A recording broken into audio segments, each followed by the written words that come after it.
I can see that the media was notified, but they aren't here yet. I'll need approval of the agenda. So move. Second. It's been moved and seconded that the agenda be approved. All in favor, let it be known by saying aye. Aye. Opposes? Mr. Chairman, before we do that, instead of saying aye for the recording of the secretary, let's do it by yes or no. By yes or no? By raising your Okay, hand. okay, thank you, sir. So she can see us. Okay. Okay, if all in favor of the agenda being approved, let it be known by raising your right hand. The opposes are the same. It's been approved. Thank you, Mr. Coachman. We'll stand now for the Pledge of Allegiance.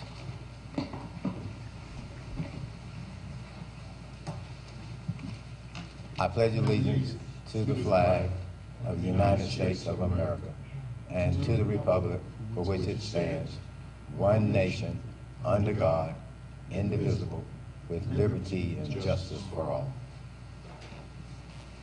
Thank you. We'll now have invocation. Mr. Coachman. Let us pray. Gracious and eternal God and Father, Lord God, we'd just like to thank you for allowing us to see the beauty of this day. Thank you, Heavenly Father, for allowing us to come to take care of the district business today. Ask you, Heavenly Father, continue to watch over our children and our teachers and all the administration of all the school districts around the world. Thank you, Heavenly Father, just for life, health, and strength. Thank you for watching over us so carefully. And, oh, Heavenly Father, you do those things for us. We'll be careful to give you the praise. These and all of the blessings I do pray. In Jesus' name, amen. Amen. Can I get a motion to go into executive session? So moved. I'll second. It's been moved and seconded to go into executive session. Let all in favor, let it be made known by raising your right hand.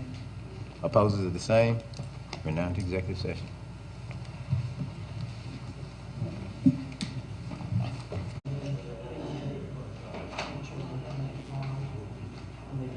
Into open session. So moved. Second. Second. It's moved and seconded. We go back into open session. All in favor, let it be known by raising your right hand. Opposes are the same. Thank you. There were no actions taken and no decisions made during the executive session. If I can get approval of the minutes for December the 3rd, 2018. Mr. Chairman, I make a motion that we approve the minutes for December 15th.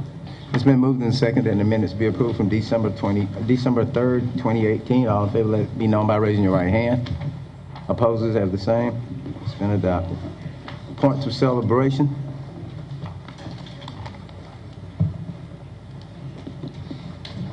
Thank you. Good afternoon. As we celebrate, we always like to take a moment to acknowledge our students and our staff for those things that they're doing, not just in school, but in the community that uplift the district. At this time, it gives me great pleasure to announce that in our most recent Christmas parade, we had 3 schools and organizations take home top prizes. First, we will acknowledge, and they don't have to come up, but if those principals or organizer, event persons are here, if you would stand when I call your name, that will be great. School of Discovery won Best Adaptation of Theme in the Christmas Parade, and I see Ms. Taylor here. Marlboro County High School won Best Marching Band, and Mr. Farr is in the back. And 21st Century After School Program won for Best Education in the schools category, and Ms. Quick is in the back. And so, again, any and every chance we get, we want to acknowledge and celebrate with our young people for their efforts. As we all know, too many times we fall short of that. So thank you to the young people that are involved. Thank you to the community for your support. And that is our acknowledgement for those schools for this particular time. We now will move to our character education student of the month. And I'll ask Ms. Connie Anderson to come to the front. She will announce, and then as we acknowledge them, Sir Chair, we'll move to the front for the picture taking portion. As long as it's not a real tall person. Good evening. Good evening. Good evening. Mr. Chairman, members of the board, and Dr. McCoy, it gives me great pleasure to say the Character Ed Student of the Month is from Clio, South Carolina. So we are glad. Miss Kylie Clark, if you would come forth to be with Miss Kate. I want to tell you all something about this young lady. Oh, I'm so proud of you. I would like to share some information about Kylie with you from her teachers. So, Kylie Clark shows compassion in and out of the classroom every day. Kylie is always very considerate of others' feelings and willing to help others. She is a proven leader in and out of the classroom and works hard to make sure she's successful while helping others realize their potential. She's always there to comfort her classmates when they are having a bad day or struggling in class. When students are struggling, she encourages them to keep trying and helps them to move forward. When her classmates or friends are having a bad day, Kylie makes sure that she is there for them, and she always listens to what they have to say. In the classroom, Kylie is a bright student with a sweet personality. She is always concerned with getting her work done in an appropriate and timely manner. When she finishes her class work, she always asks if she can be a peer tutor for other students. Kylie loves to help and gets more excited when someone she is working with succeeds than when she succeeds. She is well liked and respected among her classmates and within our school. Kylie is a smart, helpful, and kind young lady that continually puts others before herself. This young lady deserves to be recognized for her compassionate heart in and out of the classroom. We are so proud of you. Would the parents come up too? The Kylie family come up with us, please. We're so proud of her.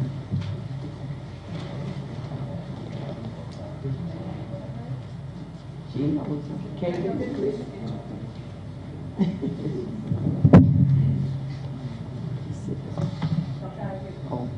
A little bit closer. A little bit taller than that.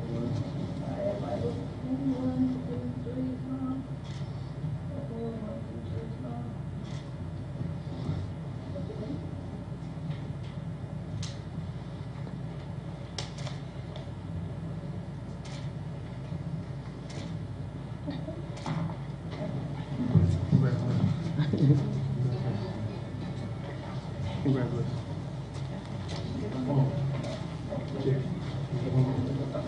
Chairman McNeil, members of the board, and Dr. McCord, I have the great pleasure of coming up, and School of Discovery has the character education winner for 7th and 8th grade for December.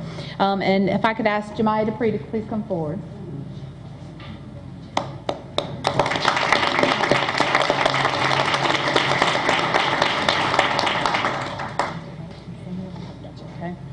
Jemiah is the daughter of Louis and Denise Dupree. She's an 8th grade chorus student at Marlboro School of Discovery. She loves to sing and dance. She enjoys listening to pop music because it's relaxing and it's cool. Her favorite foods include potatoes cooked in any way possible. Mine too. Mine too. She also loves spending time with her family. Family and God are her two most favorite things. Jemiah Dupree is the school district character education student of the month for the character trait of compassion. Jemiah is always being compassionate to her teachers in quiet ways. She shows compassion by being kind to her teachers with her polite manners. Her smile brightens our day. It is nice to know that there are students like Jemiah who care about the feelings of their teachers by being the hard worker and dependable student like she is. She is also helpful to her classmates through working cooperatively. Jemiah demonstrates compassion through her gentle, kind ways. She is a great role model who is determined to be the best she can be. We're so proud of Jemiah.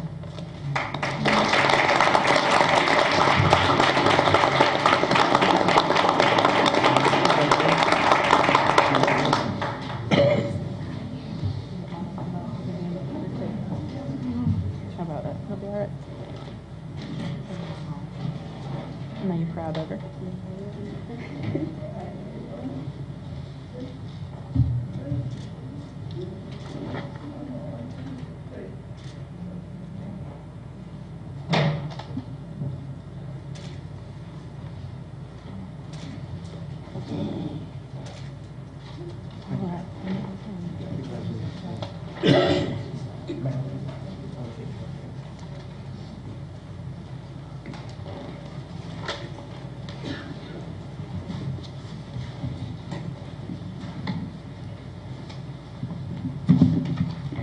Continuing with our points of celebration, I'd like to acknowledge the firefighter safety program, a grant that we recently received along with 4 other school districts here in South Carolina. And it's called Sound Off with Home Fire Safety Patrol. I'm going to ask Chief James Jackson to come to the front and tell us about this exciting program that's going to help us with our efforts to save lives here in Marlboro County. So, Chief Jackson, thank you for being present.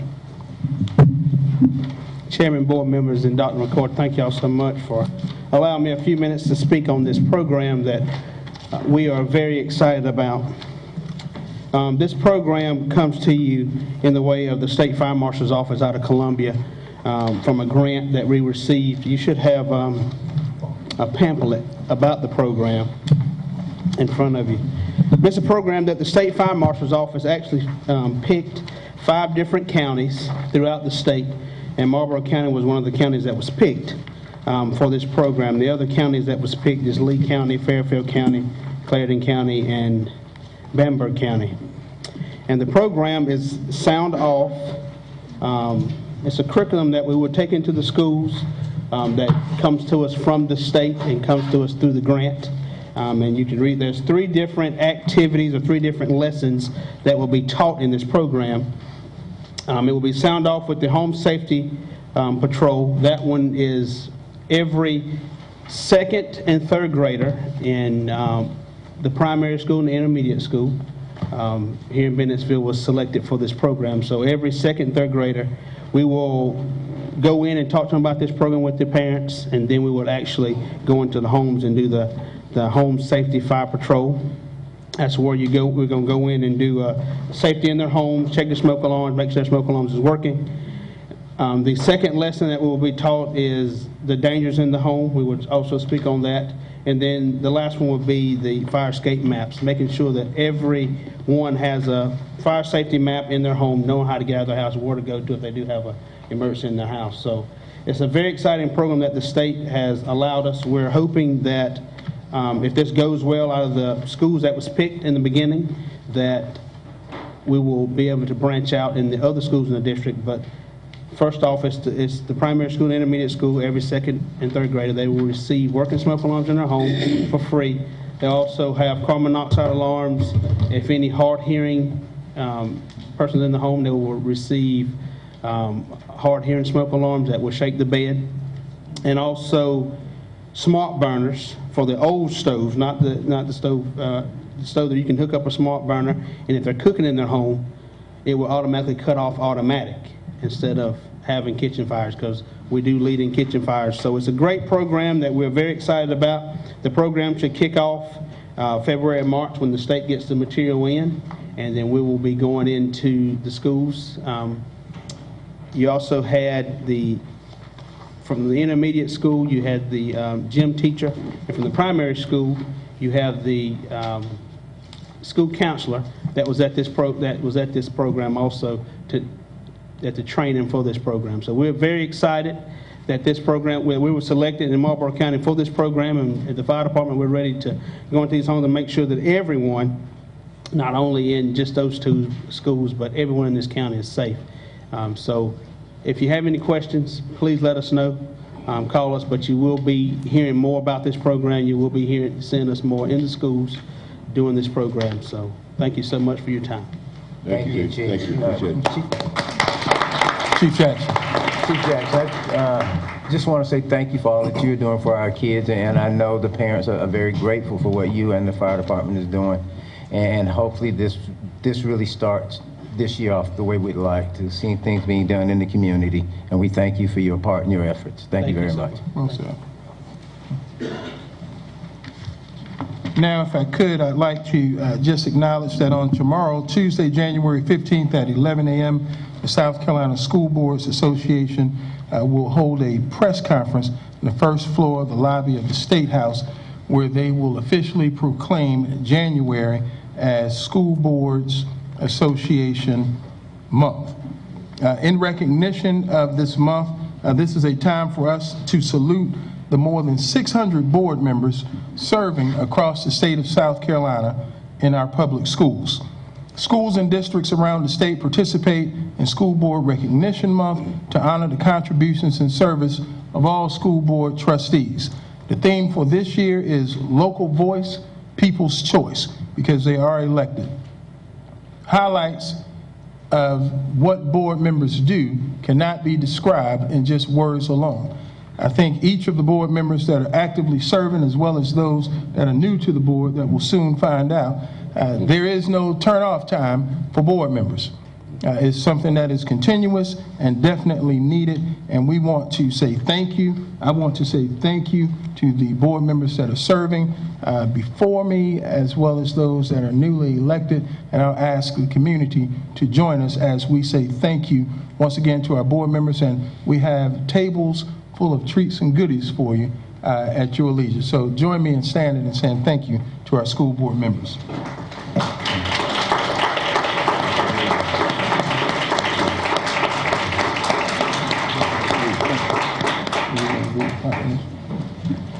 At this time, I've been given the pleasure of reading the proclamation. I have to say that, for the ethical principles of board members. And it reads, and this will be coming from all board members. I've been given the pleasure to read it. As members of the board of Marlboro County School District, we pledge our efforts to improve public education in our community and will solemnly try to represent the interests of the entire district when making decisions and to rely on available facts and on our judgment rather than an individual or special interest group. Understand the proper role of the board to set policies governing the district and to hire the chief administrative officer to carry out these policies. Encourage an open exchange of ideas by all board members during the decision-making process. Seek regular communication between the board and students, staff, and all segments of the community. Attend all board meetings to study issues facing the board and to enact policies and official actions only after full discussion at such meetings. Work with other board members in a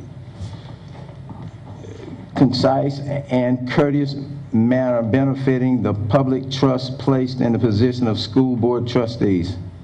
Communicate concerns and public reactions to board policies and school programs to the superintendent and other board members in a professional manner. Support employment of the persons best qualified for staff positions and to ensure a regular and impartial evaluation of all staff. Avoid conflicts of interest and to refrain from using our board positions for personal or partisan gain. Encourage recognition of the achievements of students and staff and the involvement of community residents. Support legislation and funding which will improve the educational opportunities and environment for students and staff. Take no individual action which would compromise the integrity of the board or administration or to respect the confidentiality of information that is privileged under the Freedom of Information Act. Study current educational issues and to participate in training programs such as those offered through the South Carolina School Board Association and the National School Boards Association, and make our district's educational setting the best possible to encourage all students to achieve and to love learning. And we're doing this day on the 14th day of January 2019. If I could get all board members to come and sign, please.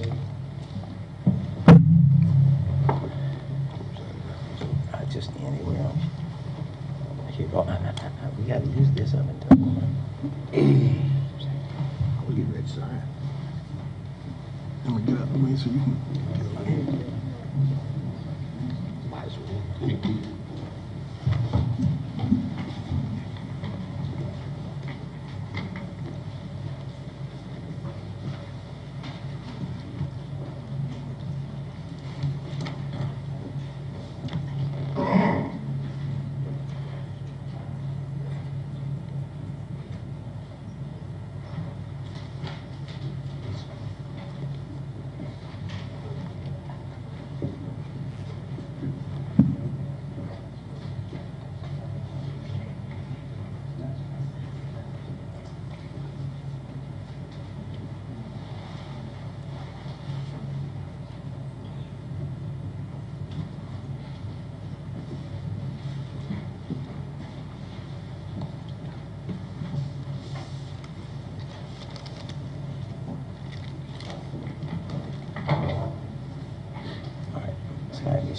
Outside, man. Yeah.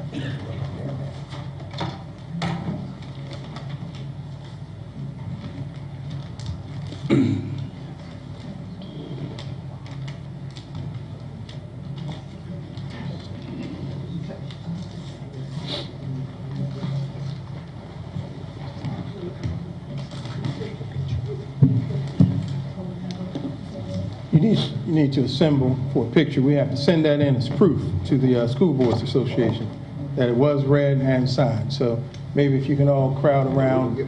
Yeah. In the middle would be good. You want them up front? You want to come in the front? Okay. Okay.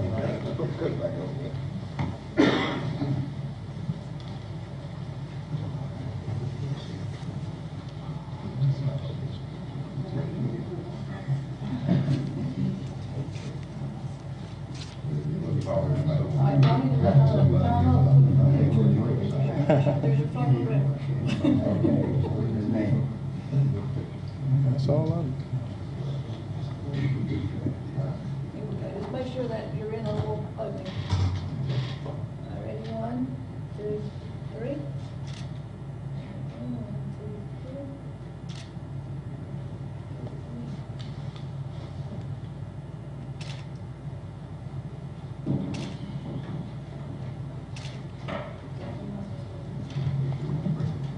Thank you. I'm going to ask Ms. Fleming and Mr. Coachman to stand with me at the podium. If I will get you to stand right here, I'm going to read same letter, just change the name. It starts off, Dear Ms. Fleming and Mr. Coachman, congratulations on achieving 10 years of school board service for Marlboro County School District. On behalf of the officers and staff of the South Carolina School Boards Association, thank you. You have played a critical role in guiding our district and have invested countless hours to improve public education. SCASPA is happy to be a part of this recognition by providing a lapel pin for you to wear at school board and SCASPA events, as well as a certificate. Your name and years of service also will appear in the annual convention program to be held next month in February.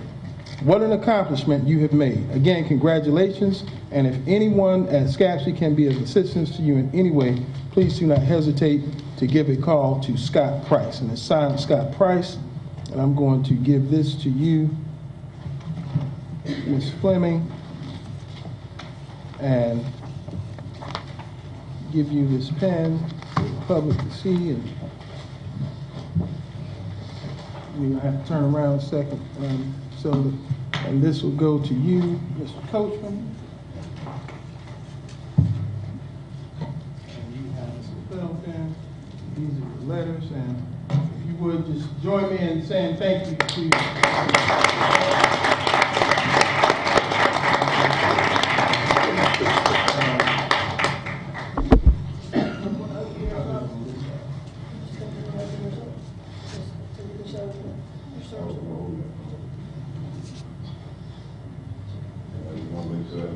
Mr. Chairman.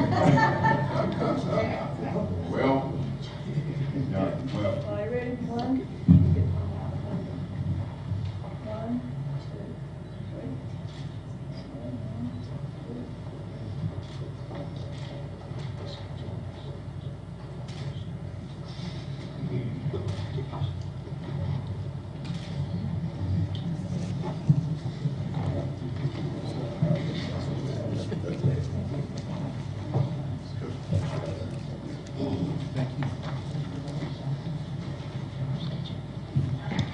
I wish we had.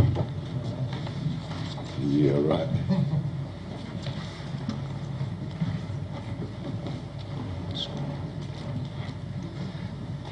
It's a long time to be working with kids in a community. They deserve another hand.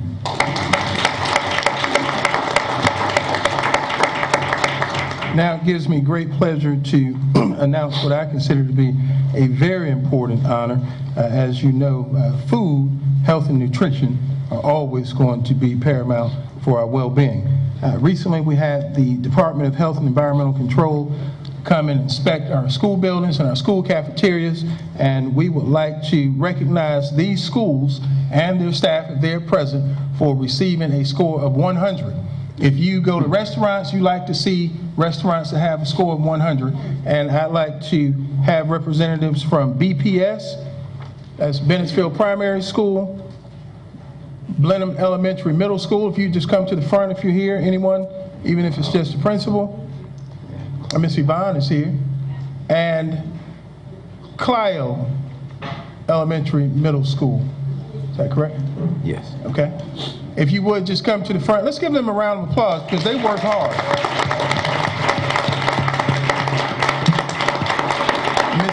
Miss Yvonne is going to say a few words and give them a plaque, and we thank you for the hard work that you do. We thank each of you for what you provide for our students and our staff each and every day. I'd like to say good evening to everyone. Good evening. Good It evening. gives me great pleasure to recognize these 3 cafeterias. When DHEC comes, they don't give you a warning, they just show up. So that goes with the principle of doing the right thing when nobody's watching. And that way, when someone comes, you'll be prepared for them. And that's what these 3 schools have done. And they do it every day. You gonna take it? Okay. To the Bennettsville Primary Cafeteria staff, would you come on this side and she can take a picture? That's cool. If I record you and Mr. McNeil want to be in the Yes. We were in it back here. We didn't know you wanted us in it.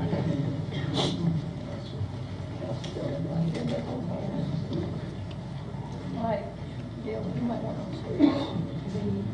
Make sure you, okay, make sure you, Mr. McNeil. Don't worry about it. All right, everybody make sure you can see me, if you can see me, I can see you. 1, 2, 3.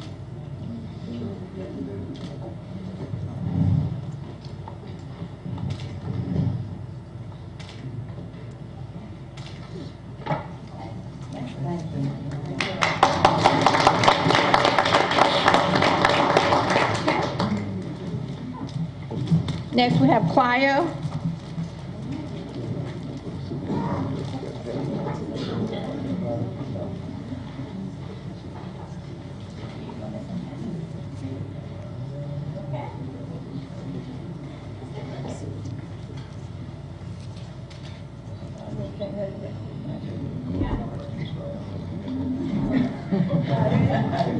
My people, what's going on in the world? I'm glad you're like.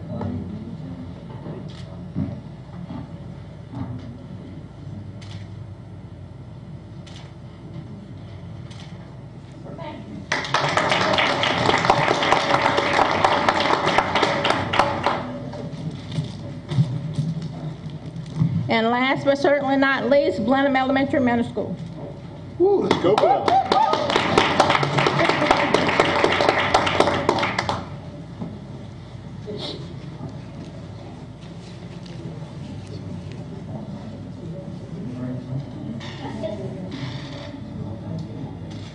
Okay, make sure, I can't see your face.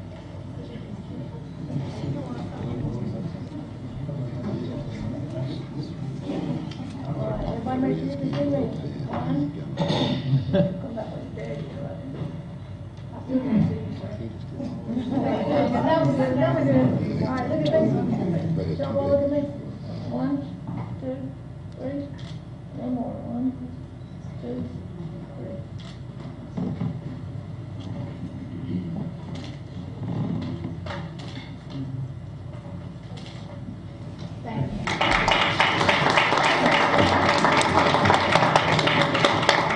Thank you very much.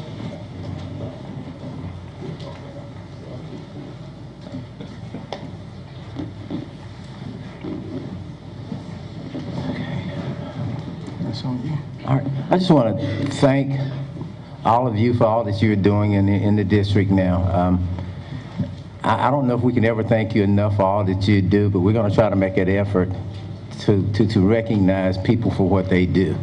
And I think that's going to be important throughout this year and throughout the rest of, I know, my time and all of the board. And I'm speaking for the board, not for myself.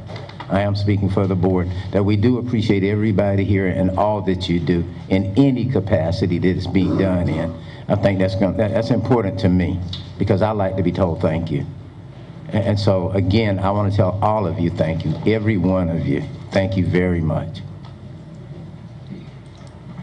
At this time, we'll hear public comments. Ms. Pearlie Lawson.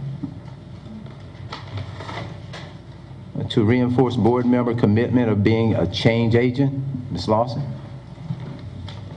A most pleasant good evening, Mr. Chairman, members of the board, and also to you, Superintendent McCord of the Marlboro County School District. My name is Pearlie Lawson. I'm speaking on behalf of Marlboro County Branch NAACP in reference to the political forum that was held on Tuesday, October the 16th, 2018 at the Marlboro County Courthouse. First, I would like to congratulate each of you for your successful win and to thank the 12 of the 14 candidates who appeared at the forum. It was a very pleasant event. Each of you appeared and presented a strong platform. I just want to pull out a thing I put before you again, something that was most concerning for the people who sent in the questions. And those questions, one particular question was, how would you be a constructive change agent for change on this board? Many of you answered by saying, listening and respecting each other, agreeing to disagree, be more open-minded, come to a consensus, and support the majority. I'm here today to reiterate those positive comments that all of you made.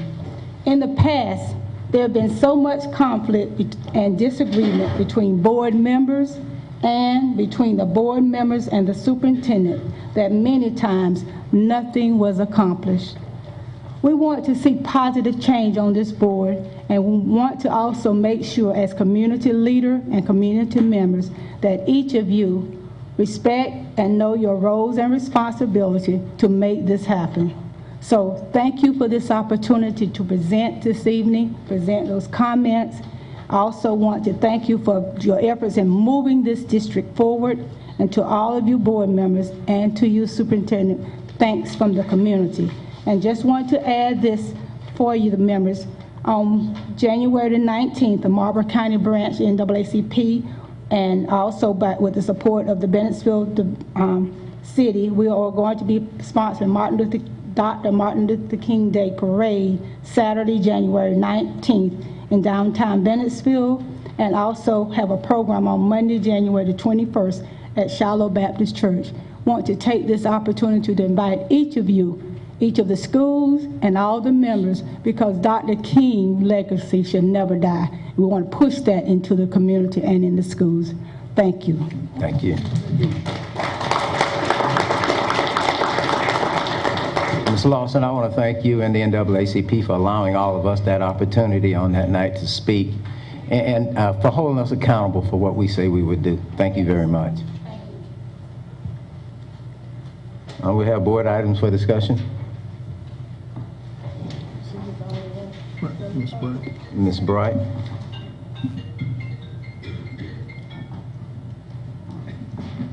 thought that was me for a minute. I'd like to bring to the audience some of the things that the South Carolina School Board will be. Still the microphone. Can't hear you. They'll get you there. Okay, we'll be going to the some of the priorities that's going up with the legislator, I guess, whenever this shut there is resolved. It was several things on here for resolution. One of the things on here was education funding reform. South Carolina School Board Association supports legislation to reform the state educational funding structure. Any revision should be based upon specific analysts and recommendations. The current tax structure and the state tax policy, the current education funding formula, and the ability to equalize educational opportunities statewide. A realistic means of computing a per pupil funding amount which is aligned with state imposes student performance standards and expectations. So that's one of the things they're going to be looking at, how they restructure what they allow us per student. Also, I'm not going to go over all of them. Another issue is the school start date. School board supports amending state laws requiring when public schools may start the school year to give districts the flexibility of setting their own start date. Now, before I go on, let me say the reason why I think that this is important is because in December, I went to the assembly, okay, and I should have had the information prior to going and should have discussed it with the board. I didn't have the opportunity to do that. But when we go down for the delegation in those December meetings, these are things that the School Board Association has gotten with the House of Representatives, the other legislators, to take up for us, you know, to improve our district and stuff. So I just want y'all to kind of be aware of some of the things and changes that may be going on. They also have retired teacher salary cap. One of the things they're looking at is lifting that $10,000 cap that they have so that we can retain our retired teachers rather than employing them from somewhere else. They have changes with board hiring a superintendent. Most, I think it's only like 2 places that appoint their superintendents. They don't have to, you know, be interviewed for. Did I say that right? Okay. Board training for at-risk districts. They're trying to make it mandatory for board members to go to training if the district is at risk. You know, right now we kind of choose whether or not we want to go down to those trainings. Charter schools are going to be left up to the local school board. That's one of the changes they're trying to make. Early childhood education. They're proposing that all 4-year-olds be able to start school now. So that's very important to get our early childhood development program going for 4-year-olds to start school. I'm not gonna read nothing about taxes.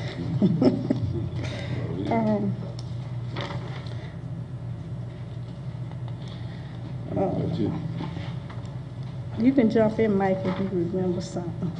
Go ahead. I just want to hit on the teachers, retired teachers that we talked about at the delegation. And we voted on it to the Senate, to our legislators for retired teachers to pay them based on all of the years of experience. And now it's in legislation for our lawmakers to vote on and approve it, and to find the funding to approve it. So if it get approved and they find the funding, we'll be able to retain our retired teachers on the salary that they left with once they retired. So it's in the making, and South Carolina School Board Association and all the board members, we are voted and approved for that. So we're behind you teachers 100%. Okay. Also, they're going to make it mandatory that all 5-year-olds go to school on or before the first day of September. If they turn 5, that they have to go to school. So that'll be 4-year-olds and 5-year-olds that they're looking to make it mandatory for them to go. They have some issues in here about road management for schools, school bus privatization, school bus safety. There's also one that kind of bothers me a little bit, but it's threats and assault on school employees. And it says, South Carolina School Board Association supports change in criminal laws so that anyone who commits assault and battery on a school employee faces penalties that are consistent with or greater than the penalties that apply for making threats for school employees. The rationale behind this is currently someone who threatens a government official, including school employees, with violence can be charged with a felony and receive a sentence of 5 years in prison or a $5,000 fine. However, the same individual could actually walk into a classroom and strike a teacher in front of a classroom, in a classroom full of children, and only first 30 days in jail for third-degree assault and battery. A third law which applies only to students enrolled in South Carolina. So they're looking at changing that also. Basically, we're trying to protect the teachers of what they're trying to do. If you go in the classroom and hit a teacher, if this all passes, it would be a felony. It won't be like a kid can hit a student and come back to school. And that's all I have for you. But again, you know, I want y'all to understand and know what's going on, what different items are being taken to the legislator and what different items they're looking at. Okay. All right, thank you, Ms. Bright. Especially, it's good to hear for me to hear, because I'm new, and this is a lot of things I know that I need to hear, as well as some other folk that are in the building as well. So we do appreciate it. You and Mr. Coachman. Referendum. Yes, let me start off by saying I do appreciate having an opportunity to talk about and discuss where we are with our building projects and some of the things that we've been able to undertake, and we continue to meet the mark and successfully doing such things that had not been done previously. For an example, the installation of a generator here at the high school. As you know, that is a life safety issue that went unnoticed for 7 years. We have since had that rectified and now have a generator here at the high school fully installed. Roofing projects, for quite some time, there have been situations whenever it rains, or whether it's a heavy rain or a small rain, we have infiltration of water in our buildings. We have begun and completed 4 of the 9 projects related to roofing to stop the leaks here at the high school, where it was the worst. And that was evidenced by not just the storm, but by any rain that comes about. You can walk through the high school and you will see buckets and buckets that were there for collecting water. We have completed the project here, and we have 5 more to complete, and will continue to do so. Beautification of BIS, if you have gone by and seen the perimeter of BIS, you'll see that we have started the beautification project there, and there's more work that is going to be done, and I'll talk about that here in a moment. Camera installations. We said to you that we would begin installing cameras at our schools, each of our schools, because we didn't have adequate cameras for our schools. We started at the high school because, as you know, there was only 1 or 2 working cameras, and I think, Jimmy, you can show us a little bit about where we are, if you don't mind pulling that up. Happy to say that that work and project will be completed by the end of this week, which will provide a certain level of security as well as documentation if and when needed for the students and the staff here at the high school. We want at all times for our buildings to be safe. While he's pulling that up, we also have had all of our buildings' fire panels inspected, which again is a life safety event. That is something that had not been done for several years, but thankfully we were able to contract and get this done over the break. And if you would take a look at the screen, you'll see where we now have eyes, and I'll just let Jimmy play with that a little bit. And that looks like us right there. Okay. So as you can see, it is live because you can see me waving.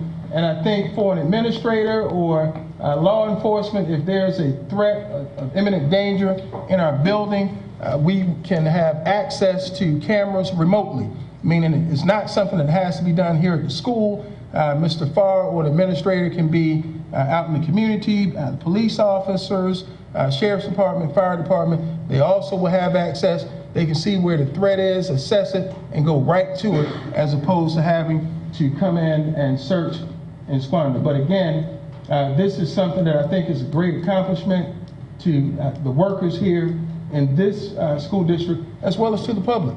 for granting us an opportunity to have access to $10 million by way of bond referendum. And Jim, if you would just kind of point out a little bit, is there a way that you can pull on, I'm not sure who that is, but. That's the back door. I know, but just show how you can zoom in.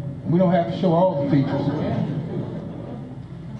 But we wanted the latest in technology because, again, we think that to be important so that if there is a situation, we don't have to guess and wonder who it is. We can zoom in closely. Those students that are present tonight, be sure you tell your friends. We have eyes all over now. And so Mr. Farr is not going to have to wonder who's cutting class and who's doing what in the hallway on B court. He can pull it up at any time. It can be photographed, it can be downloaded, and the image can be sent right away to the necessary persons. And so I think that's a great big deal. And we will continue with this effort and the goal is to have all schools in full compliance by August of 2019. Thank you, Jim. If you would just show the bond referendum portion. I'm going to talk, and I'll say this because I do realize, and I'm still new.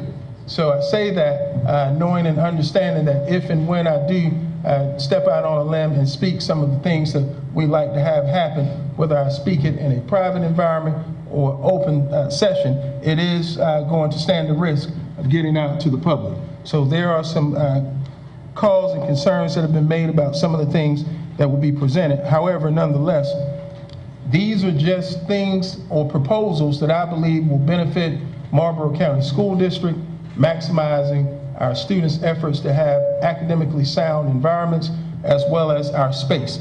Ultimately, the goal is to always be able to provide the best education for our students and then have the most salary level satisfaction as afforded for our staff.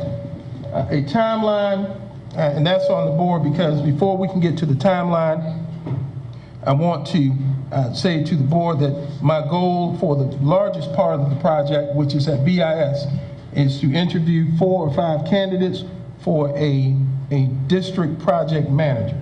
And this person, and I have this information in front of you, the successful candidate will have a proven track record that demonstrates the ability to manage contracts anywhere from $1,000 to $10 million. This person will be very knowledgeable and their in the areas of RFPs from start to finish, construction, new and existing, management of construction projects, roofing, flooring, plumbing, electrical, life safety, and financial matters.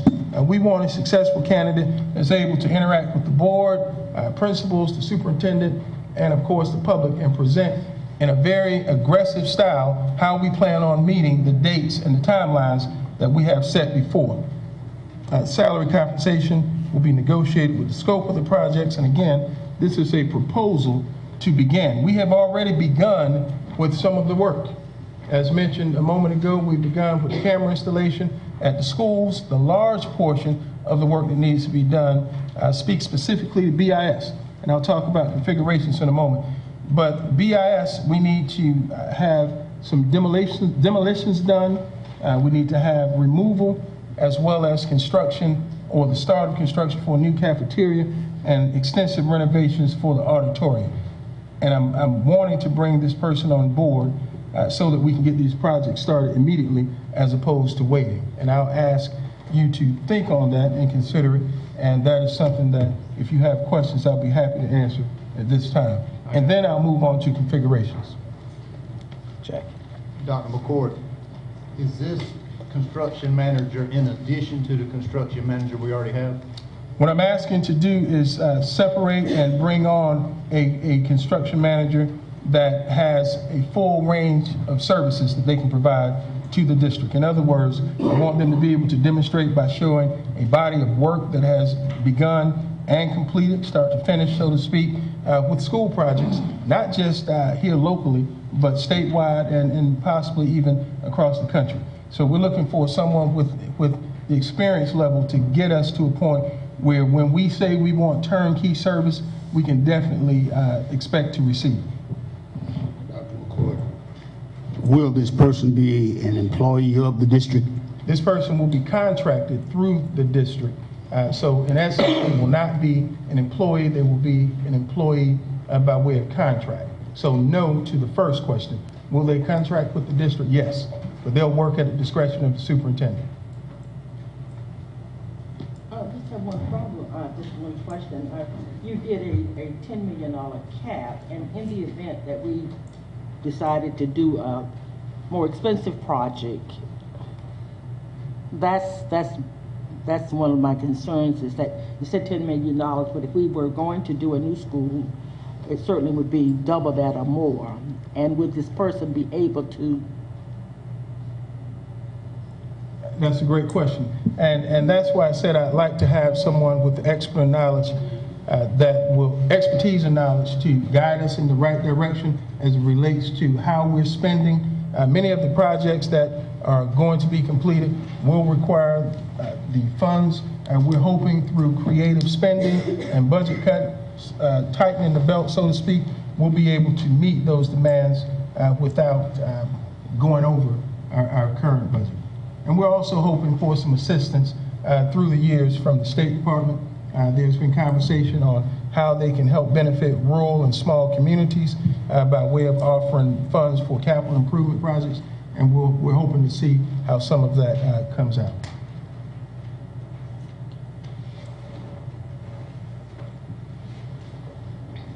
Any other questions for Dr. McCord?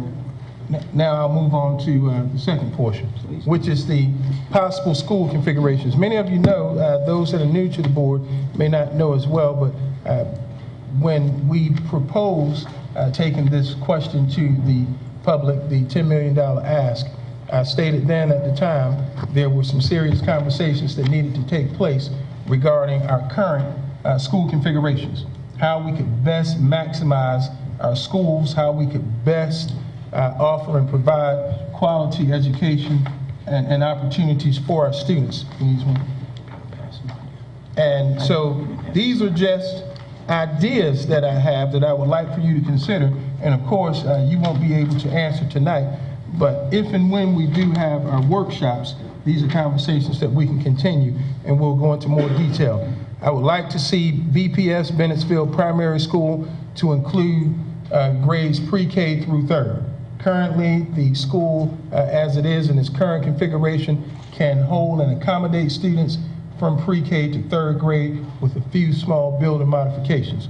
I also would like to see Bennettsville Intermediate School, BIS, return the fifth graders to BIS so that we won't have to bust them out. We would then have BIS serve students in grades 4 and 5. Again, I think that's something that, if I recall, was a big bang for the existing community, and that is having students transported to Blenheim. Clio Elementary Middle School will combine with School of Discovery to call it a new school by the name of Clio School of Discovery, which is a win-win, which would have the students of Clio, zoned for Clio in grades pre-K through 8 attend Clio, as well as those students that are attending School of Discovery. Again, talking with the principals, looking at the current configuration of the building, walking it out, the space is there. We can then look to repurpose the existing building, School of Discovery, so that it benefits the district, not at a cost, serving us as a loss, but as a potential source of revenue where a community agency organization may want to rent, lease, or possibly even buy that property. Again, these are just things for you to research and discuss as a board. Blenheim would serve. Excuse me. How many children would that put at Clio? And that's a great question. I was going to get to that, but since we're on it, Clio, as it currently stands right now in grades pre-K through 5, they have 126 or 127 students. Miss, is that correct? Now, if we add grades 5 through 8, that would bring an additional 70 to 75 students. If we add the students from School of Discovery, even if we cap it at 150, that building would be not at capacity because it would still be about 320 to 330 students, which would give us full operating space at Clio, which I think, again, would be a benefit to the community, because we would have an opportunity to then create or brand the school to be a STEAM school. And that's something else that I want to talk about from an instructional standpoint.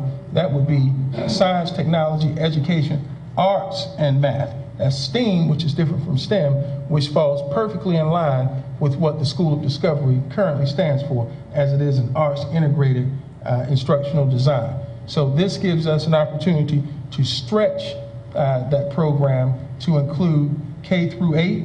It will still be an open enrollment process by way of interviews or auditioning, but again, we will be able to serve the students there in the Clio community, as well as those that are transferring in and wanted to be a part of the School of Discovery. The students at Blenheim Elementary Middle that are zoned for Blenheim Elementary Middle will continue in grades pre-K through 8, with the addition of those students coming from Bennettsville in grades 6, 7, and 8. Again, this would serve the building purpose, as it does not currently, it's not as max for student enrollment. With this, we would still be under the max and allow room for growth. Wallace, McCall, and Marlboro will stay the same.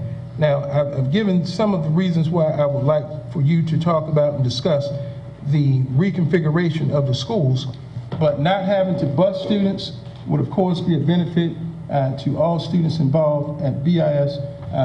Not having that loss of instructional time cuts down on disruptions possibly between one school to the next. It also will allow us to have 4 schools utilizing the pre-K through 8 model, which would allow consistency across the board here in the district. I also would like to mention that an added goal for doing something like this would benefit the district, because currently to operate School of Discovery at its site, we are spending approximately $1.2 million Per year? Per year. $1.2 million. So we would save that money. Well, I'll call it a savings, but I won't call it a savings, because one of my ultimate goals is to be able to offer to every employee, starting with our teachers, what I would call a cost of living supplement, which is different than a raise, but every person teaching would receive $1,500 on top of their salary, and every classified staff member would receive $1,000. I think with the money that we would not spend at School of Discovery, it would allow us to fit in our budget to meet that need, that would help our employees top to bottom receive funds that I believe they're worthy of, they deserve it. If you have looked, and I've shown this information, Marlboro County School District is at or near the bottom when it comes to salary for the PD area. So for the PD region, that's not the state of South Carolina, it's for the PD region. So if we could offer this money, it gives us an opportunity to help with retention of employees as well as recruitment for employees. We start off for new teachers somewhere around 6 or 7 out of 17, and then after year 3, we drop all the way to 17. We never catch up. Also with this cost of living supplement is something that we can add to each year as we find ways to be creative in our spending. Again, my job and my role as a good steward of taxpayer money is to find a way to be creative in our design and approach. We have to do something different. I'm just asking that you consider it before you shoot it down, and I'm willing to provide any information that you need to support what I believe will move us forward. Again, this is just for conversation. I say that to the public as well, because I don't want anyone to think this is a foregone conclusion. I simply wanted to bring it to the board for discussion in public so that we can answer the questions that there are to be answered. And hopefully, if this is not the answer or solution, come up with something together that will benefit the students, benefit our staff, and benefit our community. I have a question. Have you looked at, because School Discovery, we had an addition put on there a little while back. It's separate from the actual building. It's a newer addition. Have you explored the possibility of moving AMI to that building and from the east side, the old lake building? To be honest with you, short answer is yes. But in that discussion, I also want to have a discussion about, is it called Eastside High School, where AMI is currently housed. I didn't bring that into the equation tonight because I wanted to get past this, but that is a conversation that I think needs to be held. Mr. Branch? I'd like to let the citizens know that we've just now hearing about this at the same time you are. So a lot of this is new to us, but I do want to say that I'll fight to keep School of Discovery like it is now. I think that, yeah, you can throw out all the numbers about saving this and that, but can you put a price on the excellence that that school's provided over the last few years? It's been one of our top performing schools. And I feel like if you combine it with the pre-K through 8th grade, you'll lose what it is now. I'm just one person. Right. And if that's just the way I feel. And if I could, and I'll provide the information, the school data to show that when you shake it all out, statistically, the data does not reflect significantly different from our existing schools. Not to diminish what's going on at School of Discovery. I think they're doing a great job. By no means do I want you to interpret that as I don't believe they're doing a great job, because I do. I do want you to hear me, as well as the public hear me say, I think we can do more. And I think we can do more with a intentional design focus. And I mentioned the STEAM program as being an opportunity for us to do such. Well, what's going to happen is if we do this, if we combine those two schools, you're going to have people that were sending their kids to the School of Discovery just going to move them back to their home school. So it's, you know, it's going to happen. And it's probably not going to be just a few. It's going to be a large majority. Right. And again, I will say this, School of Discovery, the design model currently is for what I call arts. Right. Because they are arts. I want it to be an instructional and arts program designed for the school. Let me say, I'm interrupting to interrupt. I know we're going to have some workshops concerning this, and I think at that time we'll be able to discuss this more clearly when we have more facts about what we're doing. And I think that will be a better way of doing it. Then we can look at numbers, we can hear things, and we can see exactly what we're talking about. And I appreciate that very much. But I thank you for your thoughts right now, Mr. Branch, and thank you for where you are right now, Superintendent, as well. And I do encourage each of you to send me your questions, whatever they may be, so that when we do have those discussions, we can give you articulate responses. Okay.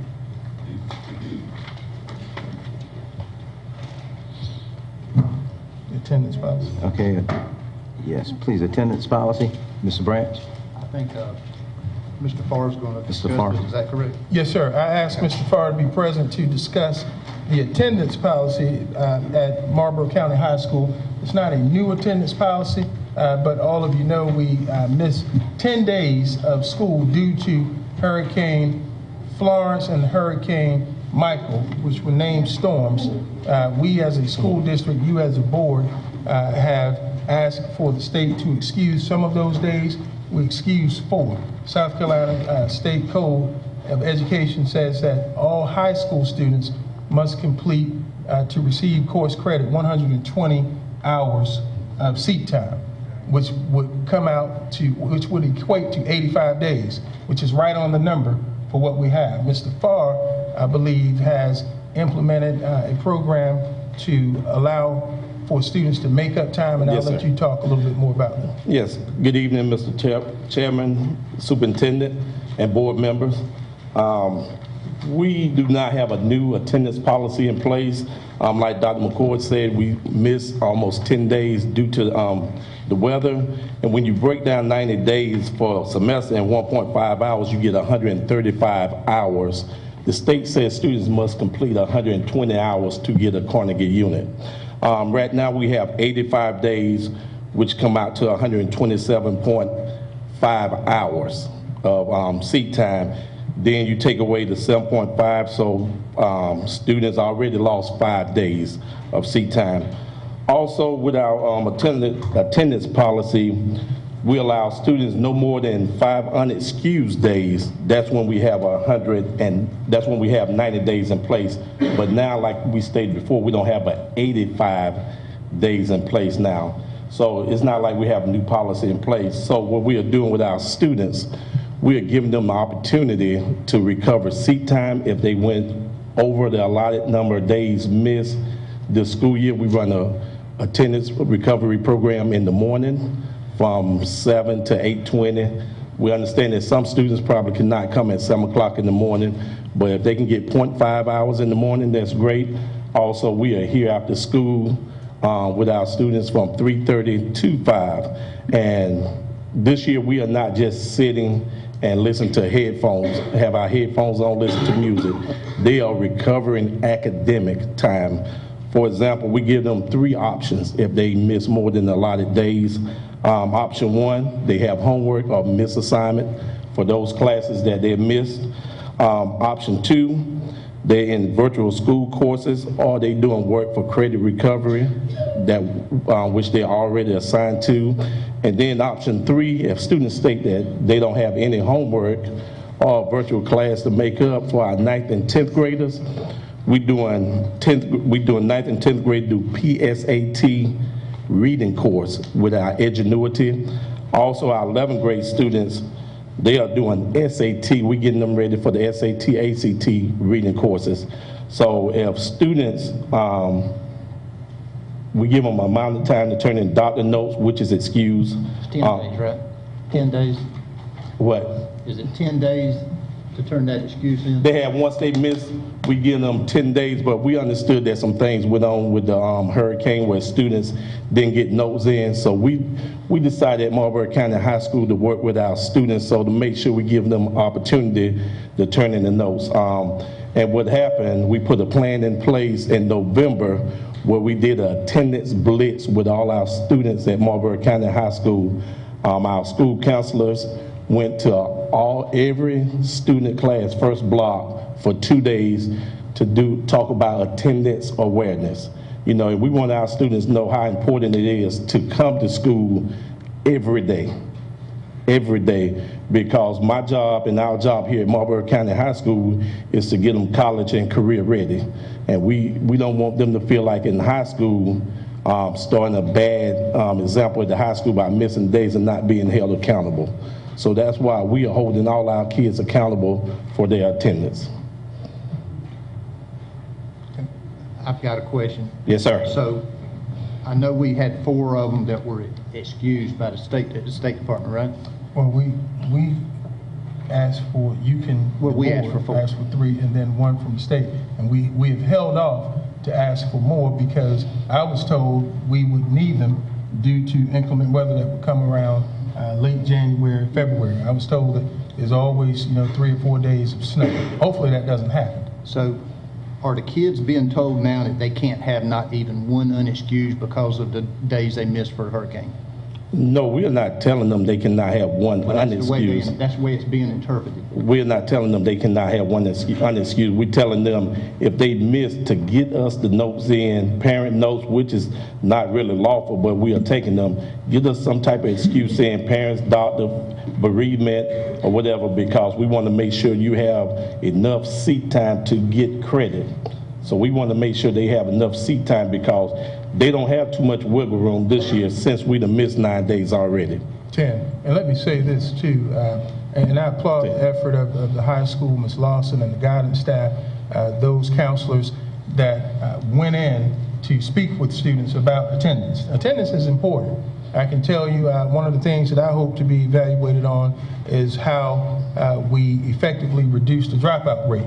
The dropout rate for Marlboro County, I believe, is 4.3 or 4.4, which is extremely high. Dropout rates don't begin at the high school, they begin in early schooling. So we have to have an attendance awareness program that we currently don't have. That's going to be something I'd like to see implemented so that we won't have to have conversations about absences. If a student has an absence for which it should be excused, by all means I want it excused, but I don't want students or families to not know that we want at all times to promote attendance in school. If they're not here, we can't educate them. Right, I got no problem with that. like I said, I've received several phone calls that the kids they're interpreting it that if they miss one day and it's unexcused, they've got to go to make it up before school or after school. Right. And if I heard you correctly, they have an opportunity to bring the excuse to the Yes, sir. principal. The principal has the authority to excuse it or deem it non-excused, and if it is unexcused, then they have to make it up. Okay. They have to make it up. And I think he mentioned they provide early morning They've opportunities. got 5 afternoon. before they had to make it up, right? No. 5 days is the max that you can miss when we have First a semester. 90-day semester. Right. We don't have a 90-day semester, so the principal has at his discretion to say, yes, I excuse this based on the documentation. If it's a sick day, if it's a court-appointed day, if it's a college visit, if it's a school-related function, and if it is for a funeral, I believe, are the 5 reasons that we can excuse days. And then after that, the principal has to offer some type of remediation for the time. Okay. Okay. Thank you. Yes, sir. Now, did that answer for credit recovery? Because that was, I think that's, did that Yeah, to your I mean, credit recovery? Okay, I just think it was misinterpreted incorrectly or either delivered incorrectly to the kids, and I just think it needs to be reinforced Yes. the way it should be. Yes, sir. And like I said, our school counselors are still meeting with students as of today. Okay. All right. Board transparency, Ms. Fleming? Thank you. I just want to, this all ties into, I guess, this letter for 10 years on this board. And I have this card that I used 10 years ago to get elected. And I had on there integrity, courage, and knowledge. That's something that I strive for in anything that I do. And in our last meeting, I think my integrity was kind of brought into questions by a vote that was done secretly that is against school board, Marlboro County School Board policy. We have so much at stake in this job. Our funding can be cut from the state, federal. Our accreditation could call into account. I've been on this board 10 years, never have I done a paper ballot. I do not intend to do another one. That is just not, I have not done that in anything. The paper reports all the time are, they would say, Ms. Manville, Mr. Smith, Mr. Norton, they would say, in favor of, and then they might say Nan Fleming, Chief McNeil, and Mr. Driggers against. That is how I like for it to continue. In terms of transparency, that is how it should be done. That is how the School Board Association says it should be done. And I think that Mr. Coachman has our policy, and I am saying this to our audience. We will not be voting. If they are voting privately, I am abstaining from everything because that is not transparency. Mr. Chairman, before you get started on that, I'd just like to reiterate what Ms. Nance just said. I take being a board member very seriously and learning my policies and procedures, going to all the training. Our policy, I couldn't find my policy book, but I got it downloaded on my phone and I want to look at it. But policies and procedures of the Marlboro County School Board is about like the Bible is for a pastor teaching his congregation. And if you're going to lead us, you know, we need to know, do it the right way, the legal way. And we could get in trouble behind this. Paper ballots is not acceptable. Transparency, when the people vote us in each one of our areas that we're responsible for, they need to know how we're voting. We need to record the record for the minutes and for the paper. And everybody make mistakes, you know, and I know that they do. But this is a mistake that we can't afford to make. Like Ms. Nance said, it could cost us dearly. And this policy reading, and this is our policy that we adopted in 2005, and it says, the board conduct votes on all motions and resolutions by the employment of a yes or no vote. If a board member wishes to abstain, he or she may give a reason for the abstain. No secret ballots will be used. says the presiding officer will have an option of speaking to or offering a second motion on voting items of business. And that's it, and that's where we need to operate. And we can correct this by moving forward and not letting this happen again, and that's the way I want to do things the right way, so that this board can continue to do the business of the school district the right way and give the citizen this kind of the opportunity to see it done the right way. And in the past, I have seen some things, and I've challenged it then, that we have violated policy the same way I'm doing now.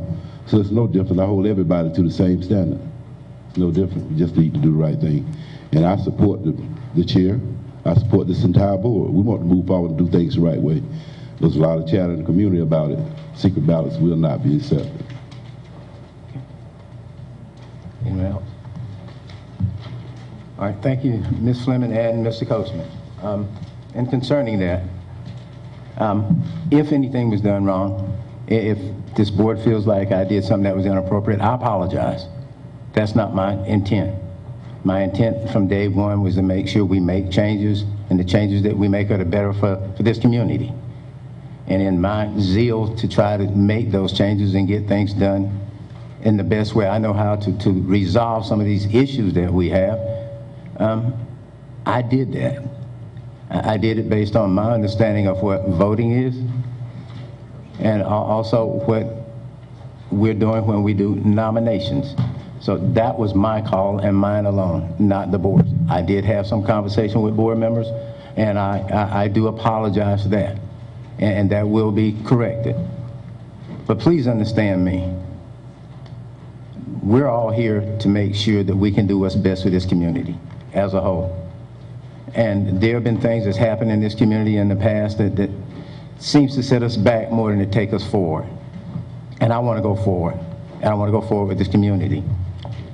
I have set my own standards and my own goals where I think this board needs to be and where this community needs to be. And in my mind, in 3 years, I hope we'll be able to sit here and tell you that our report cards has gone up, that staff retention no longer exists here because everybody's still here that's here right now, that our kids that left the community is now they're coming back, that we're paying a decent salary and a decent wage for those folk that work here. But that's not an overnight thing to do. That's going to take time. That's going to take about 3 years, and that's a journey. It's not something that happens overnight. It's a journey. And if you've ever been on a journey, if you ever went anywhere, things happen on the road when you travel, going through a journey, especially if you're in a car.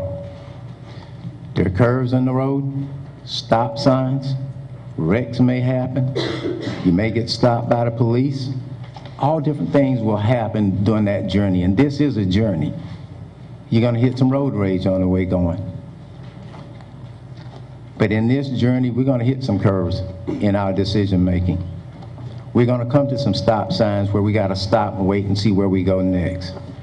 There are going to be some wrecks or some head bumpings where we're going to bump into each other, and we're going to have to reconsider and change some of the things that we've decided to do. And every once in a while, you're going to get stopped for speeding because we're going to be going too fast. That's what happened to me last week. I got stopped. But we still go forward. And I believe that road rage is the one that scares me the worst. Because normally when it's road rage, that's somebody that's out there behind you that's trying to run you off the road and make sure you don't make your destination. So in what we're doing right now, I hope when we run into road rage, that person that's not interested in what we're trying to do, that we keep looking forward and go on ahead and don't worry about that particular incident. Again, it's a journey. It's one where mistakes may be made. I can't sit here and say I've never made one. I hope I don't make any more, but I'd be lying because I probably will. But it won't be intentional.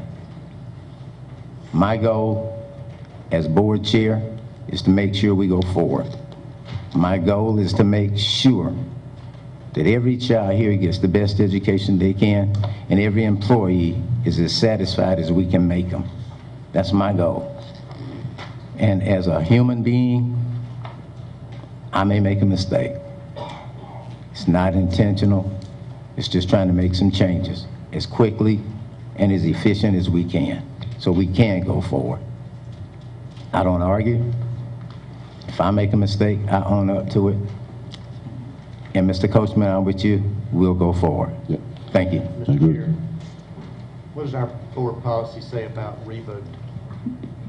It's my understanding that once you get to the end and you adjourn a meeting, I think it stops at that point. But the board, if we can leave, and that's something we can discuss in executive session if you have an interest in it. Yeah. If you would, please. A member of the prevailing side of the motion that carries can offer for consideration another motion, but it has to be someone from the prevailing side. Since we don't know who was on the prevailing side because it was a secret ballot, then it kind of makes it a moot point. Yes. And I'm going to say that congratulations, Mr. Branch, congratulations, Ms. Bright. I am sure you're going to do a good job, and I'm sure that, but it's just transparency, plain and simply. We get federal money, state money, and we are accredited by the Accreditation Association of America. We do not want that in jeopardy. We do not, my concern is that someone would know what we've done, know that it's not legal. We want to fix it tonight. Make it, put it into, let the community know that this is not something that going forward this board will do. This could very easily have been a referendum with many, many millions of dollars. And we need to, the community needs to know where you stand. And I am sure that Ms. Bright and Mr. Branch will do a great job. And you have my congratulations. But we have to do it by policy. That's plain and simply. I would like to see that going forward. When my integrity is called into question, I don't sleep well. And I was kind of blindsided the other night, and but we want to fix it, and I think we fixed it tonight. Okay. And I too like to congratulate each and every one of them. And I know what we did was illegal. I just want to bring it to attention because I believe in following policy, and I congratulate them. I wouldn't want to see it done over now because the decision was made and then the deed was done. So I congratulate Mr. Branch, and I just want to serve the children and the people of this community in the right way. And we've addressed the issue, now it's done. Okay. See anyone else? I think we have a lot more things to move forward with, so let's move forward. Thank you, sir. Next is superintendent report, and it's my understanding that the superintendent wants to yield for the financial audit at this time.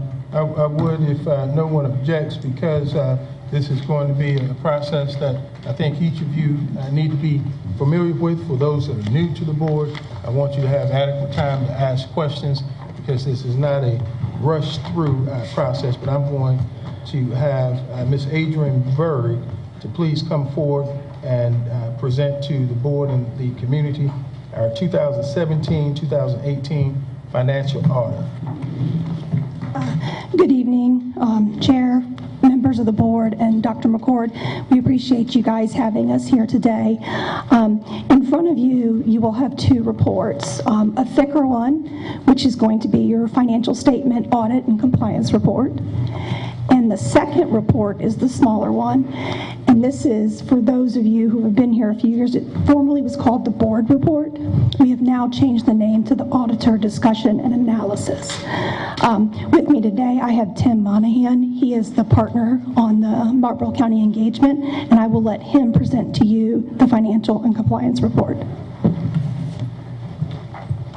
Mr. Chair, ladies and gentlemen of the board, Dr. McCord, thanks for allowing us to present the report for the June 30th, 2018 audit. What I thought I'd do is I would start off just highlighting certain areas in the report, and any questions you have, feel free to ask them. And if you look at the, I'm starting off with the financial compliance report, and if you turn to page 1, this is what we call our independent auditor's report. This is the primary result of the audit. The issuance of this letter is the culmination of the our entire audit process. So if you start off, I'll just go through it real briefly. Does everybody have the page 1? The report on the financial statements, we're saying what financial statements we are reporting on. The second paragraph talks about management's responsibility, and the management's responsible for maintaining internal controls. And in the next paragraph, it talks about our responsibility as auditors. We're responsible for testing transactions in accordance with generally accepted auditing standards to come to the conclusions that management has internal controls that are working properly and that they support an unmodified opinion on the financial statements. Turning to page 2 of this report, you'll see it's titled Opinions. This is our opinion. This is what says that we issued an unmodified opinion on the financial statements, which is the highest opinion that you can have on a set of financial statements issued by auditors. One of the items, the next paragraph, is what we call an emphasis of matter. The school district adopted a significant accounting policy, new accounting policy this year, which was called GASB, Government Accounting Financial Standard number 75, accounting for post-employment benefits other than pensions. And we'll get to that as I go later in the report. But just to reiterate, I won't go through the rest of it, but this is an unmodified opinion. We have an emphasis of matter, and I'll get to that. Beginning on page 4, this is I am not going to go through this in detail, but this is what we call management discussion and analysis. And this is management's presentation of their analysis of the results of the district financial results for the year compared to previous years. So this is very important to read in conjunction with the rest of the financial statements. So I would encourage the board and others to read this as you're reading the rest of the financial statements. And that's page 4 to 11. I won't go into any detail just because I want to try to be brief as possible. But that's the management discussion analysis, very important. Page 12. This is a statement of financial position.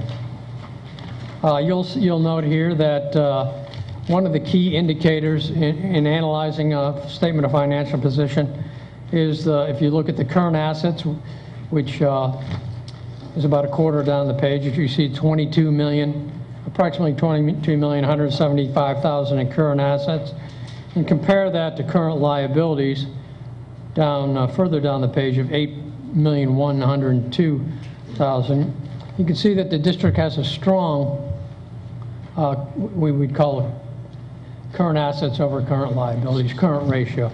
So that's good. If you go to the total, down at the very bottom, the total net position, the district has a total net deficit of $58,612,000.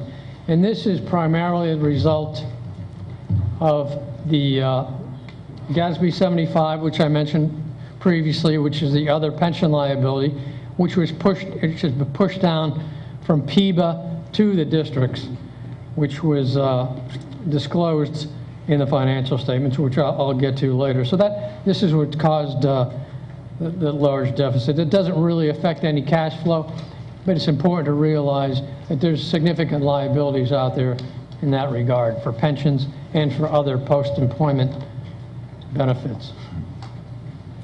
Page 13 is the statement of activities. You can see for the year for governmental activities that the district had a change in net position, a decrease of approximately $1 million. And this statement of position includes, it's more mirrors like a commercial enterprise where it has depreciation and items like that included in the statement. Page 14 is the governmental funds balance sheet.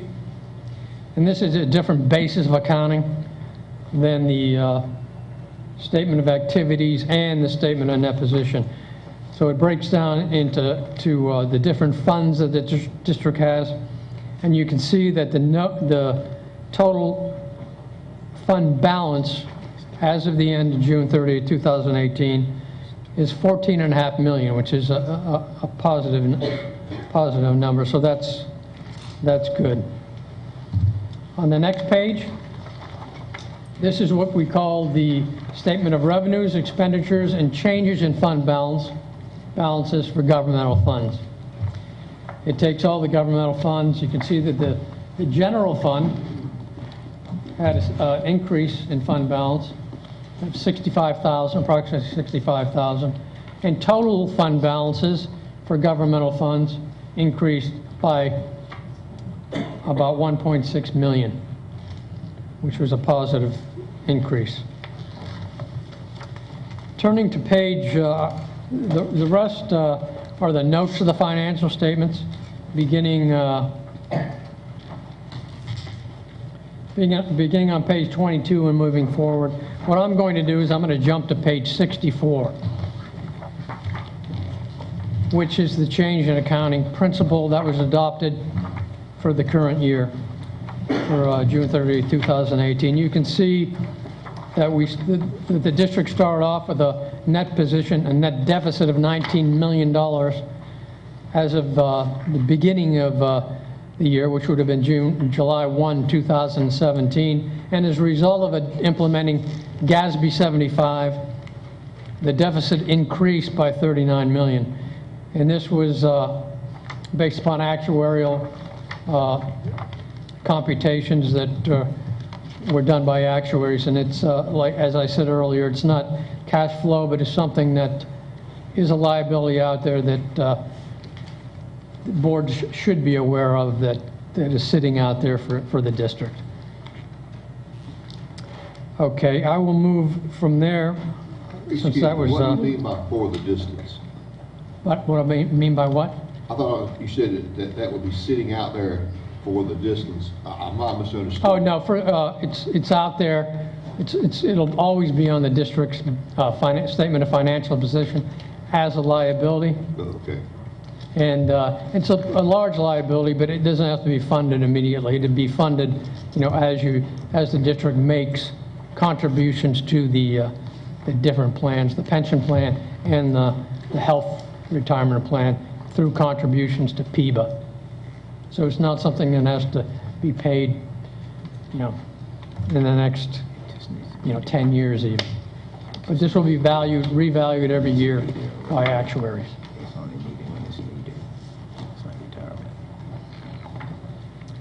Moving on to page 95.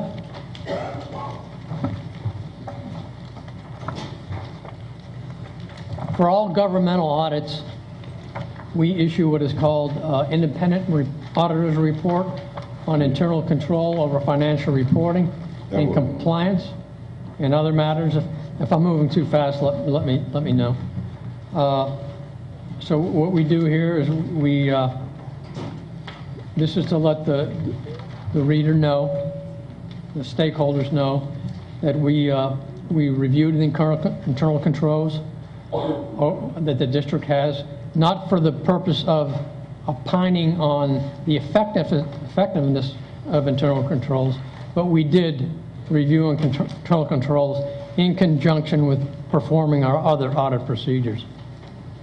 And it goes on. In the last two paragraphs, it describes a significant deficiency and a material weakness. And what we noted in the last paragraph is we noted a material weakness this year, which has been described, and management is aware of this, and it's really more fully described on page 102. There were certain items when we tested. If you look at page 102, we selected some items to test for personnel data that's sent to the actuary to compute the PIBA liabilities, the pension liabilities, and the health benefit liability. And we found that there were 7 participants that the district was not able to locate and were not provided. So this is, we've addressed this with management. They have corrective action plan in place to maintain historical personnel records for such purposes. And so we're satisfied with the corrective action plan as they move forward. So that's just to point that out to the board.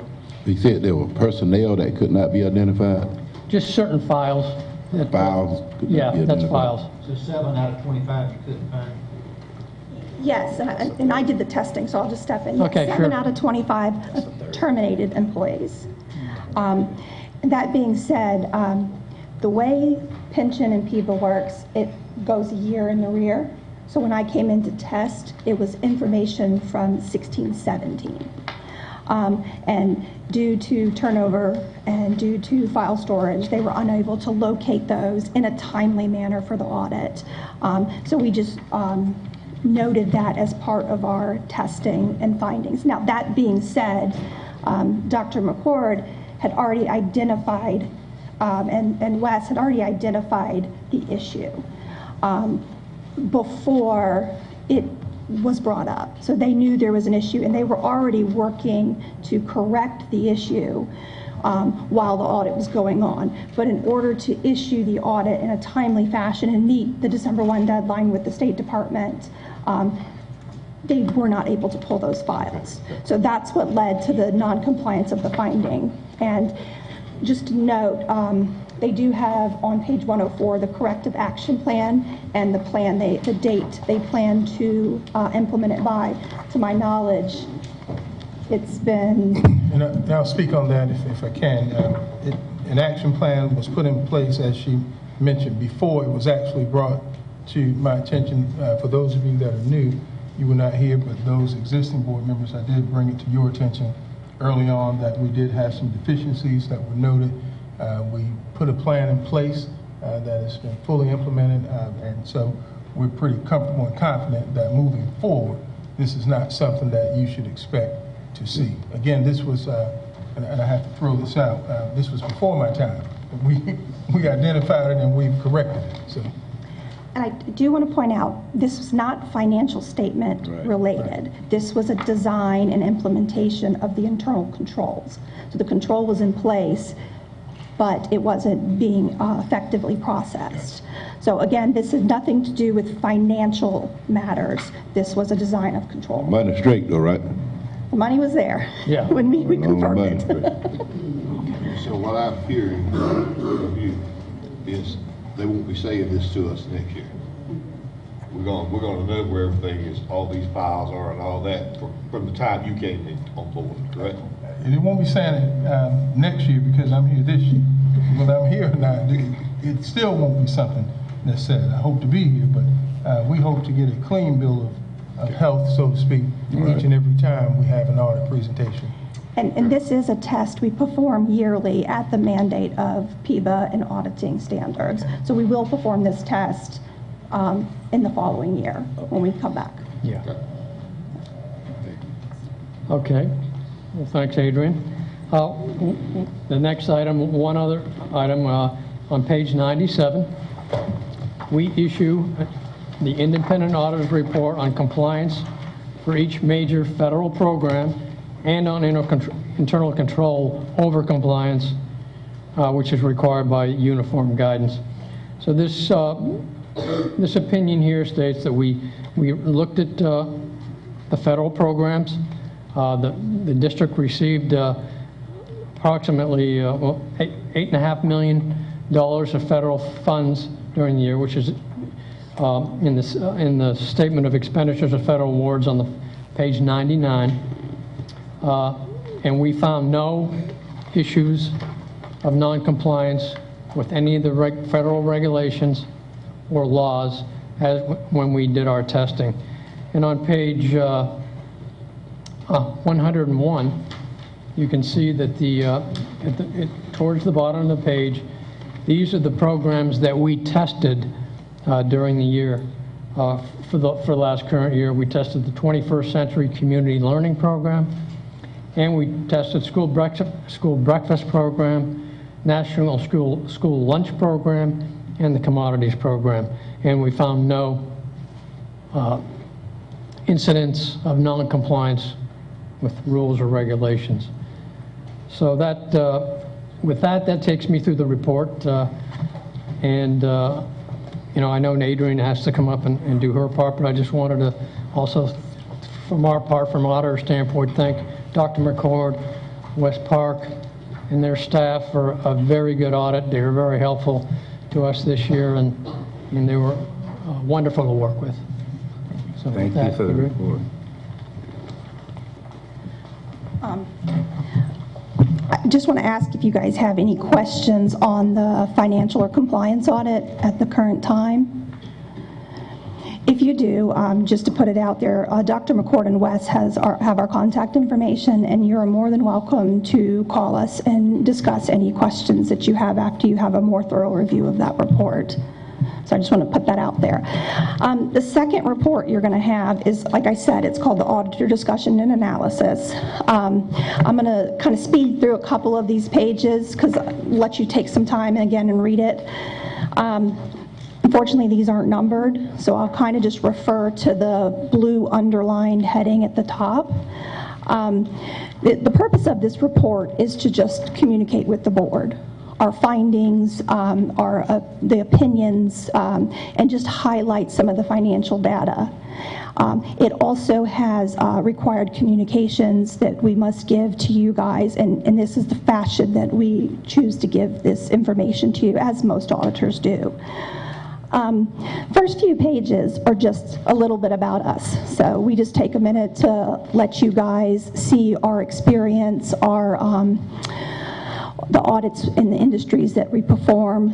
And if you'll look at it, MJ as a whole, we serve over 400 governmental entities, and that includes 53 school systems in South Carolina and Georgia.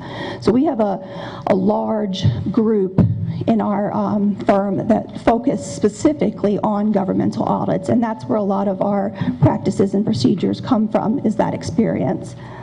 I'll kind of flip through again. The next couple pages are all about Malden and Jenkins, and you guys can go over that when you have a minute.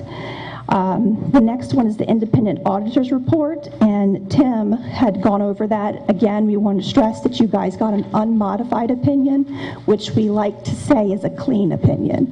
Unmodified sometimes confuses the public, so we like to kind of clarify it that you did receive a clean opinion on your financial statements.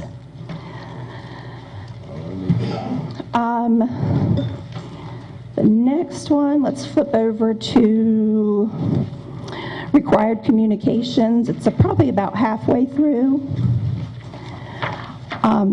Just to let you guys know, management is responsible for the judgment and accounting estimates.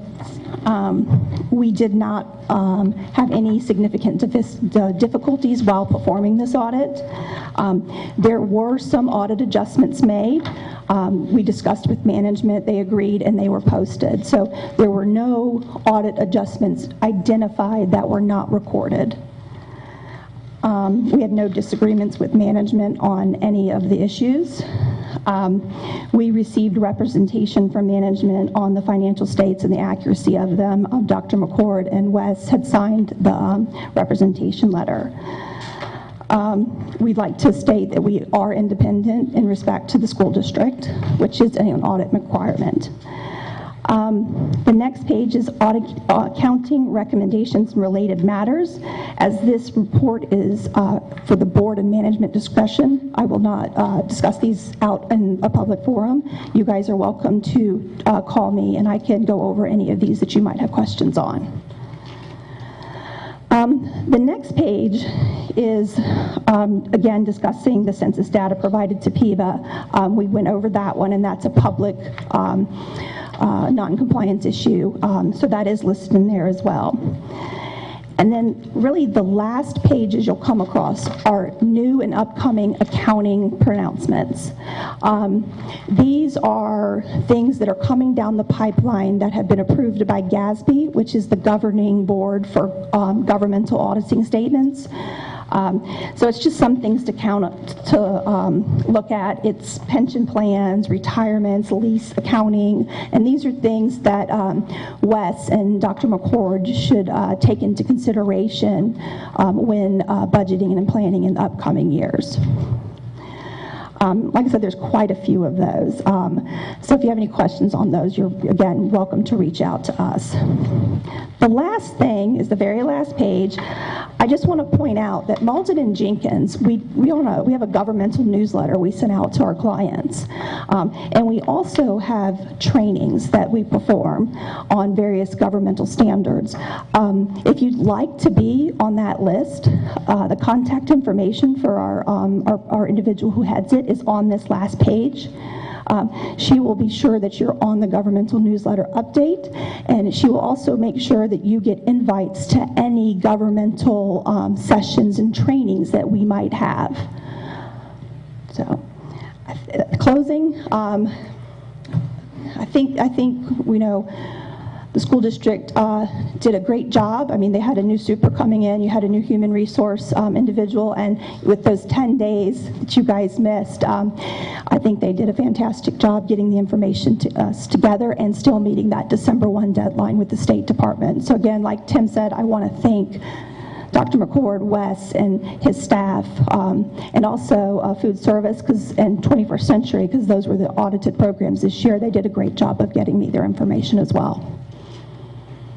I know this might be kind of nitpicky, but if you don't mind, could you resubmit this so that the pages are numbered, so that when we have discussions, there'll be a level of ease and comfort? Yes, I will send you a new PDF with it, with numbers on it, if that'll help you. Yeah. How long have we used Malden and Jenkins? Well, it's a trick question in a sense. You used Derek Stubbs for quite a while. A year ago, Derek Stubbs and Malden Jenkins merged, and ultimately we became a new firm, Malden and Jenkins. So I believe I've been using them. I've been on the board 10 years. So, yeah, so we've been auditing for a couple years, and then Malden and Jenkins, this is our first official opinion as a Malden and Jenkins firm. We have the other firm, 10 years, as Mr. Coachman said. It's at least 10 because I started in 2008, and I started on y'all's audit in 2008. Okay. We had it as a client when I started too. So when I started in 2000. What does Wes say? I know 2008 was my first year. Right. So we've had the same. Yeah. Okay. All right. Okay. It's been a while. Okay, well, I want to thank both of you for the audit and for the work. Wes, I want to thank you and your staff, as well as Ms. Robinson, for your help and all that had any input in getting this done for us. We do appreciate it. And with all that's been going on this year, I know that's been very difficult for everybody. But we do thank you very much. Thank you very much.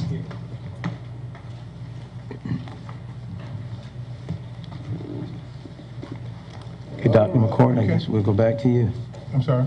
No, I said, all right, we're getting close to the end. All right. So I'm going to ask Mr. Farr to come up with Ms. McCall. Ms. McCall is actually going to talk about our survey process. If you recall, we presented you a couple of calendars for review.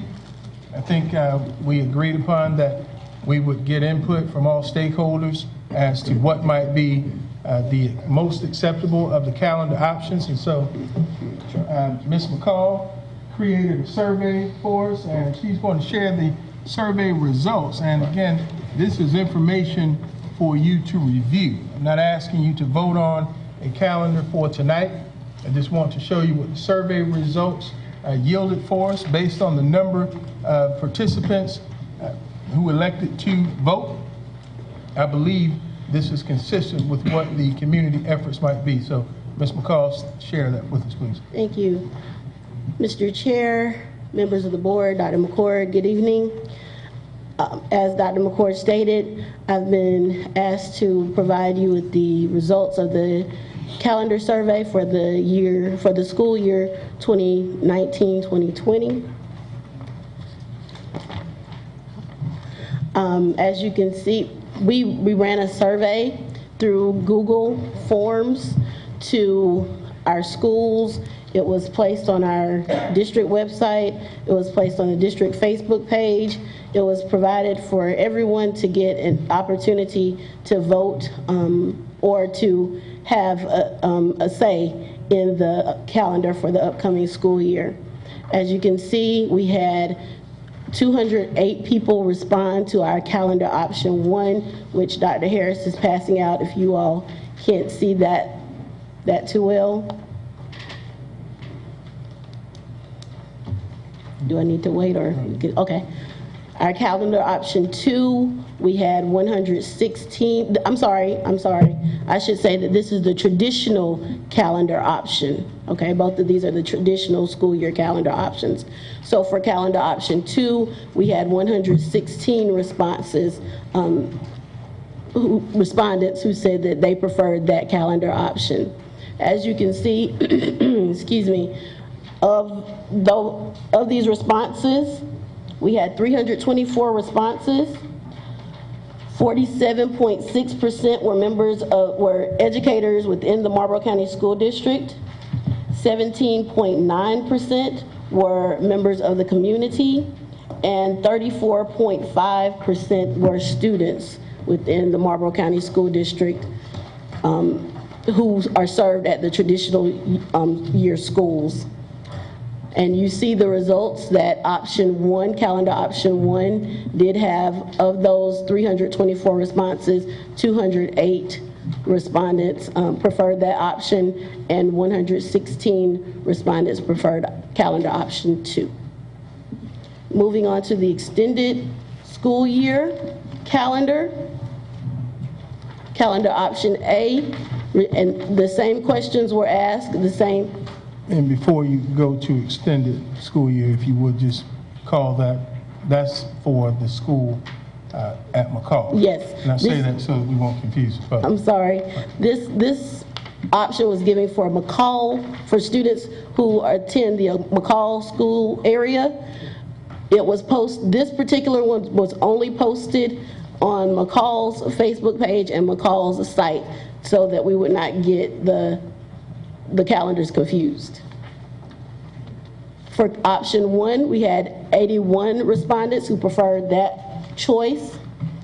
And option B, we had 104 respondents who preferred option B, calendar option B.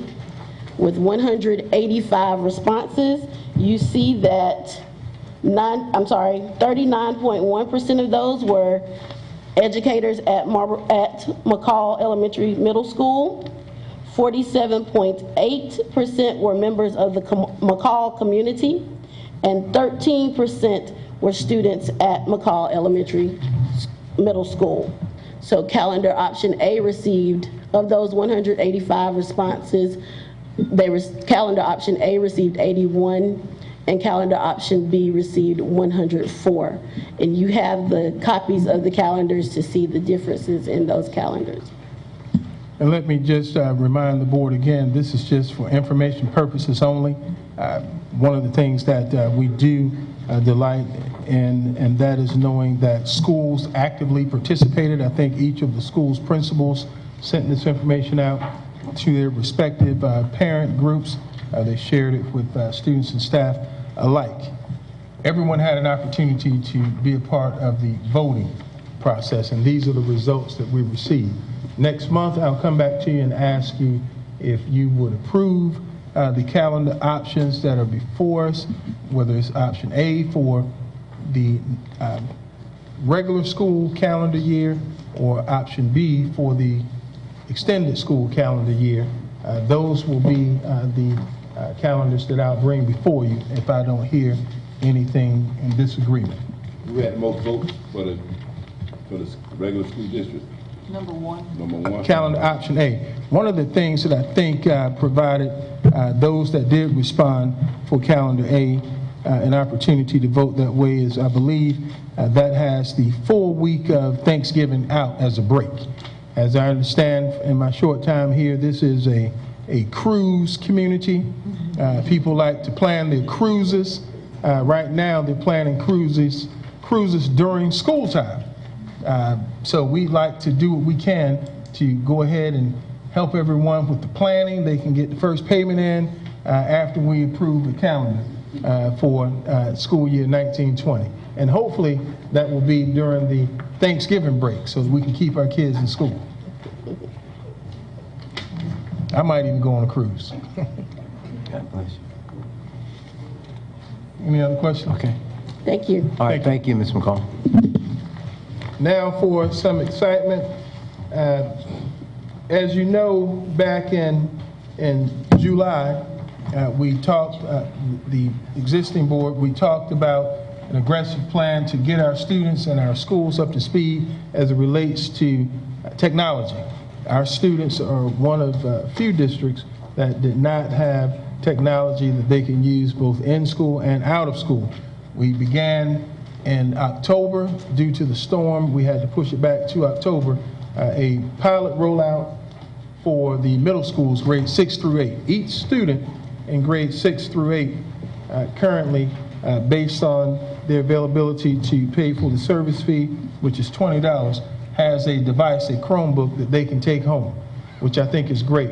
We said that we wanted to continue to pursue this path for all of our students, and so we were able to, with creative budgeting, get 800 additional Chromebooks that are going to be issued at the high school for students in grades 9, 10, and 11. We purposely did not do 12th graders because they're on their way out the door, but next year when students return, we will have Chromebooks for students in grades 12 as well. So that will be grades 6 through 12. And as you come up to the front to talk a little bit about what you've done, just so that everyone can see the Chromebooks, we brought one in so that we can pass it around for the public that's here and for board members if you'd like to see it. And Mr. Farr and Ms. McCall are going to talk a little bit about what we're doing and what they've done to roll out this information to our school community. Mr. Chairman, Dr. McCord, and board members, one thing we did with the rollout for the Chromebooks, we met with all our 9th through 11th grade students to talk about the rollout with the Chromebook, how excited we are to take us to another level to be able to compete not only in South Carolina but global with the Chromebooks. Cause one thing we're talking about going digital with all our students.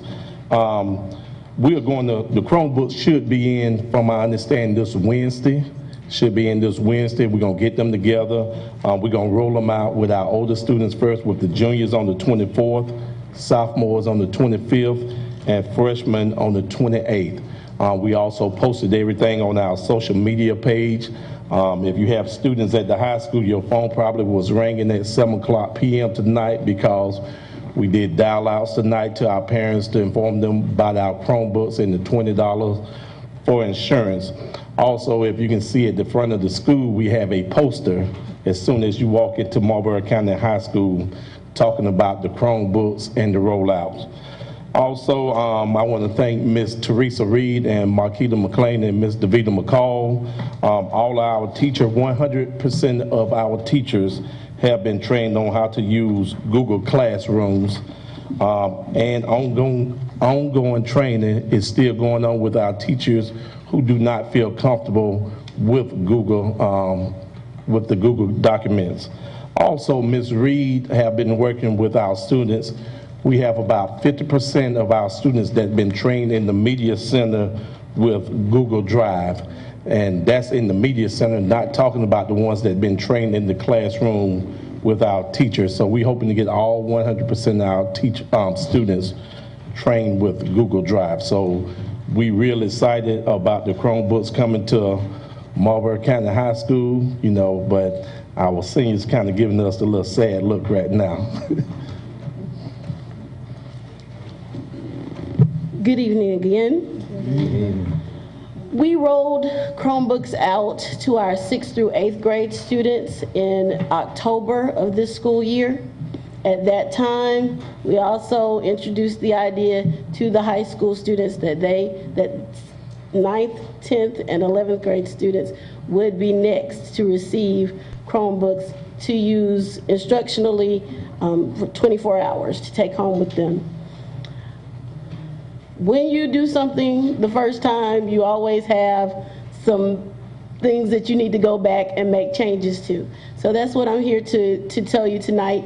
The things that we know, that we found out, that we were told that didn't go exactly the way that it should have, and the things that we felt did not go the way that we should have. So one of those things was time.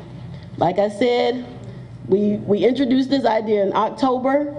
So at the high school, we had more time to get teachers trained. We had more time to explain to parents. Parents were notified, community was notified, and further in advance, so that everyone is anticipating. I think we've built up so much anticipation till I'm excited again that they'll be receiving the Chromebooks next week.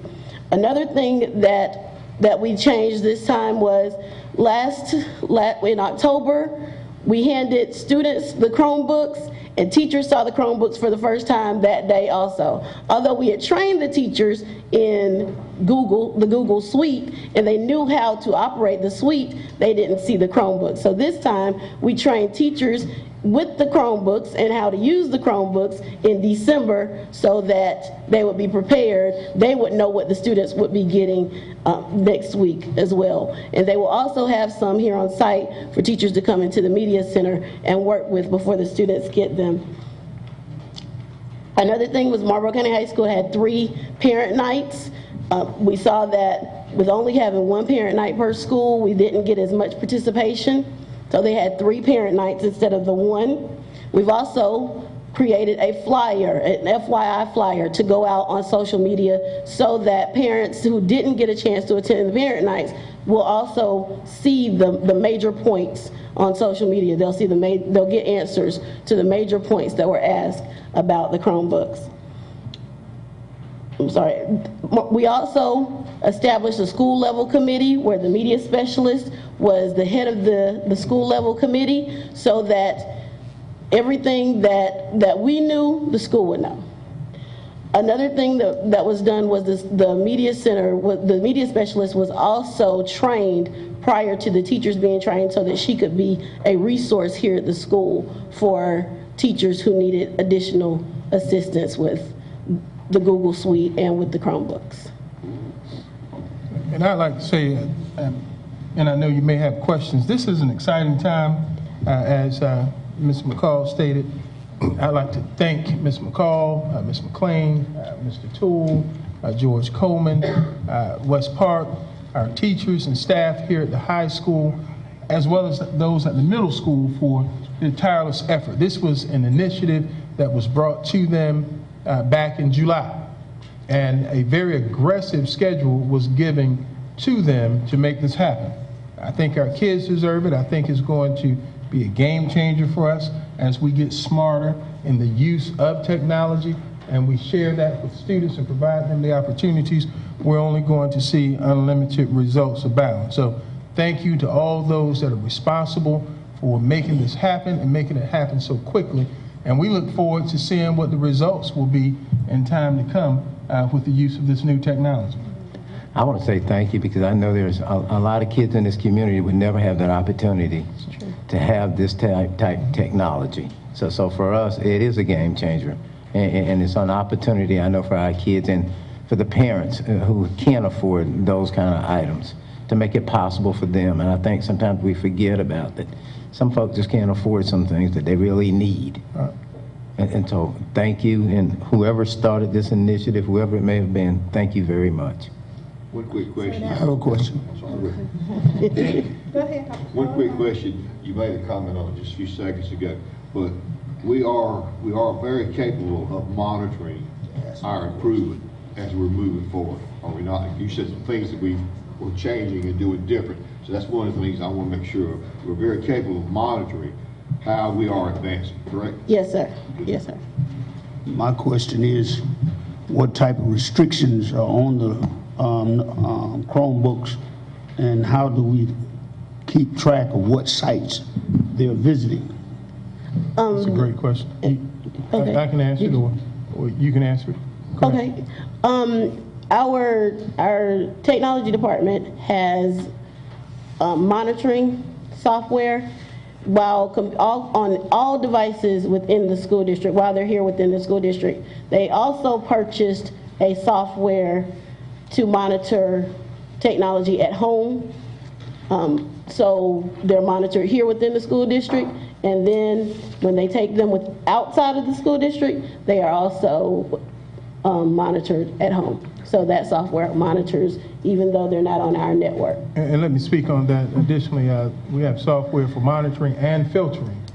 So even though a student can take the device home, they're still connected to our system. And what that means is we run random checks because I can sit here and tell you there's no way we know every site that's going to be a quote-unquote prohibited site.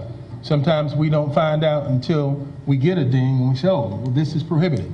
So we are encouraging with these devices and through technology education, the smart, social, conscientious use of technology. So that's a totally separate program that has to be taught and has to become a culture here in our school community, that students take these devices home, use them responsibly both at home and at school. Another question that I think I heard was whether or not we will be able to track these devices for accountability. At the end of the year, if we give out 100, we want 100 back. In the event that we don't get 100 back, each device is equipped with a ping of sorts, so that if it does not come back to us, we're knocking on the door. We know it's in there. We'll use law enforcement if need be to get back those items that belong to the district. And my question was, you said it was a $20 charge for insurance. Yes, ma'am. Okay, and Can I speak to that for a moment? go ahead. Because we have, and where's the device right now? Someone have it? Hold it up for us if you don't mind. That device with the cover as well as an extra charge station that we have purchased comes at a tune of about $360 per device. The $20 for insurance purposes will not cover the cost of replacing that. Simply what we're doing is asking that everyone have some skin in the game, and $20 won't even pay for the replacement cord. But what we're hoping to do, just like if you have a young person with a cell phone, they protect it, they guard it. You can't go anywhere without your cell phone as a young or a not so young person without going back to check and make sure you have it. We want to incorporate that sense of responsibility with all of our students. We've been very fortunate with some of our local churches who have adopted schools and contributed those funds to help those students whose families might not be able to afford the $20. So I know where you're going. Yes. We are exploring and requesting avenues to help and assist those students whose families might not be able to put that $20 up right away, as well as payment options are available. So that means that all children get a device. The goal is for all students to have a device. Yes, I think that in October, if I remember, you put out, you gave 1,300 out in October. How many did you give out in October? Do you kind of remember? I think it was around 9. About 1,000, wasn't it? I think it was somewhere in there. We were about 1,300 in October. 1,300. The release was 6 through 8? Yeah. This will be, Additional 900 more? Yeah, 800 more, okay. Thank you. As we move forward, we want all students in grades 3 through 12 to have access to devices, and then continued on in 2 years, grades 1 through 12. So, I'm thinking that that's pretty heavy. That's very heavy for 1 through 12, could you, I mean, have you explored, or do you plan to use that same device for the, because that's heavy. The Chromebook, yes, we would plan to use the same Chromebook device. Chromebook gives you two options. They give you the touchscreen option for your younger children because of the sensory awareness, so that they would have the option to touch. The older students, we use the non-touch option, with non-touch screen option with them. So we do have two different devices. But yes, we would more than likely go with the touch screen so that those younger children could touch the screen and manipulate. Because I'm thinking that, I don't know whether they take textbooks home anymore with the book bags, and I'm sure we're trying to get away from it. Yeah, I guess we are, and we probably will, but that is, that's kind of weighty. Yeah. For little children. Yes. And the chances of dropping it and damaging it, so. And we might go to something different. I mean, technology phases out so fast. They do. Even iPads, weigh about 3 pounds, so yeah. Hopefully something else will come out soon. Thank you. Thank you. Thank you. Mr. Farr, finally, if you would, talk about something that I think is near and dear to the hearts of a lot of us when it comes to safety. Mr. Farr is going to share with you anti-bullying and communications app that he has unleashed to his school community. One thing we introduced into Marlboro County High School this year is the anti-bullying and communication app.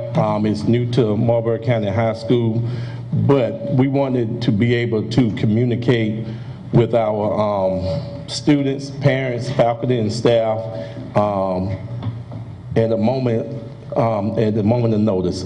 For example, with the new app, the communication app, for example, we know that a lot of our students and parents don't watch the news. So for example, inclement weather, if we have a 2-hour delay with my cell phone, I can send out a text as soon as I find out from Dr. McCord and Mr. Herbert McNeil. If we're on a 2-hour delay, I can just type in, we have a 2-hour delay for tomorrow morning due to the weather, and it can go out just a moment of notice. Like we stated before, we know that the students sleep with this mobile device. Also, for example, I hate to say this, if we was in a lockdown drill and we wasn't able to make the announcements, I can send out lockdown drill from my mobile device. We have all our teachers signed up for the mobile app. Also, we have close to 600 students who have signed up for the mobile app. So I can, for example, tonight, once I leave here, I'm gonna send out a reminder to the students, remember EOC tomorrow, and for our seniors female who have ASVAB test tomorrow, so make sure they get some rest tonight. So be ready to be at school at 8:15 in the morning. We still in the process. Also, it's a way for the teachers to be able to communicate with the students and the parents through the mobile device. I'm gonna have Mr. Fianu explain in a little while how he can send out information to the parents and the student with the mobile device, and all they need is their cell phone. Good evening, Madam Chair, Dr. McCord, board members, ladies and gentlemen. TPA, as it's called, is Teacher for Parent Accountability. And it's an app, basically a mobile app that is text message based, so people do not necessarily need access to the internet to operate this. So as a teacher, from the teacher's end, you're supposed to set up an account, basically, and there's a keyword that every teacher has uniquely, and then from that keyword, it is entered onto a database. So you have access to a student base or MCHS teachers, which comprises your principal, admin, and other teachers. So for instance, on that screen, you have my class, where I have first block, third block, and fourth block. Any block you do not see, it presupposes that the teacher has planning during that time. So from the interface, this is what a parent sees when they go online. On the other hand, the teacher has a section for meeting parents, or a form where parents can put consents, or if they want to have a conference, as far as that is concerned. And then apart from that, excuse me, I need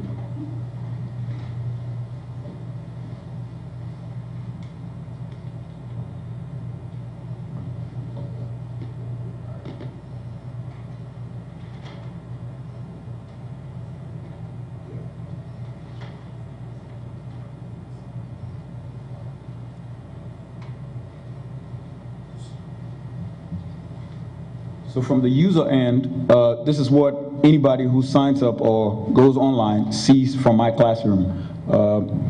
You see an information, for instance, the information I have there currently is speaking about upcoming end of semester exam for, say, Chemistry 2, first block, and it gives parents notifications on the areas they can prompt the awards to read on in expectation of that to happen in about the next 2 days. And this kind of keeps a constant communication via text message with the community and then the school, so the parent is not left out of the loop. And Mr. Farr, if you would, talk a little bit about the anti-bullying portion of it. In other words, this is a two-way communication piece, whereas someone could anonymously report that bullying is taking place or that they are in fact being bullied, and that will come to school administrators only. Yes, sir. I call it see something, say something. And the reason why I said that, because when I speak to my student, if you all see something, say something, you know a whole lot of things going on more than the faculty and staff. And with this new anti-bullying app, we're going to get trained on Tuesday. Mr. McGee coming in to train our faculty and staff next Tuesday. A student can send out a text to let us know that something is going on in the bathroom. They can send us an anonymous text, let us know that somebody is getting bullied. Also, they can say if somebody have weapon or illegal substance on their possession. So they can send us a text, and it's anonymous, and it'll come straight to the administrator. Also, it goes straight to the school resource officer, and we also can assign it to go straight to a district office personnel also. So that way, they won't feel peer pressure by telling on another student if they have anything in their possession, because one thing I talk about to the students is, hey, if you love your sister, you love your cousin, you love your brother here, you never know what's going to happen, so be proactive and let us know. So now they have a device where they said they don't have to leave this classroom, they don't have to come to the office, they don't have to worry about being seen by their peers talking to an administrator or school resource officer. Is that in effect already? Or you It's going into effect. We getting our training Tuesday for the bullying part, the anti-bullying part. Be curious to find out in the next in the next couple of months how many hasn't been effective, because at one time, a few years back, they were talking about having a basket where the students could report bullying, and that was a problem. It wasn't confidential enough. Yeah. Yes, ma'am. But this will be confidential. See what the students are doing. Are they taking advantage of that? Yes, ma'am. And if I could, we implemented a program just like this in my previous district, and we went from having 0 reports of bullying to over 2,000 reports. That was district-wide.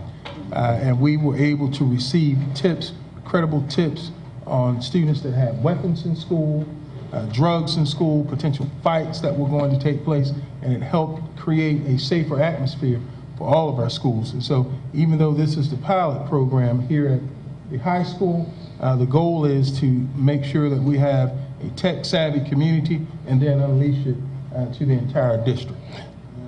And also, while I was just standing over to the side, I just sent a text out to my students about the EOC and the ASVAB. It already went through. Right. About them get some rest. Yes, sir. Thank you. All right. Thank you, Mr. Farr. Yes, sir. We're at highly qualified teachers and administrators. We don't have anything to report on that at this time. We'll save it for next one. Actually, we are at the goal number 3 with because we responsibility. Financial report. West Park. Mr. West Parks. Mr. Chairman, members of the board, and Dr. McCord, you have before you the financial report. It is as of January 9th, 2019. The report is prepared using object for general fund operations with expenditures to date. As of the January 9th date, the district's cash and investment balances on hand in the 4 primary accounts were $2,687,102.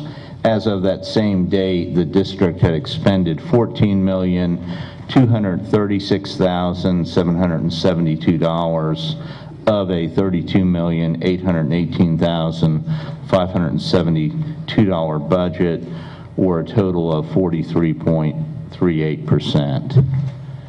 And this is provided as information. All right, thank you, Mr. Parks. Thank you.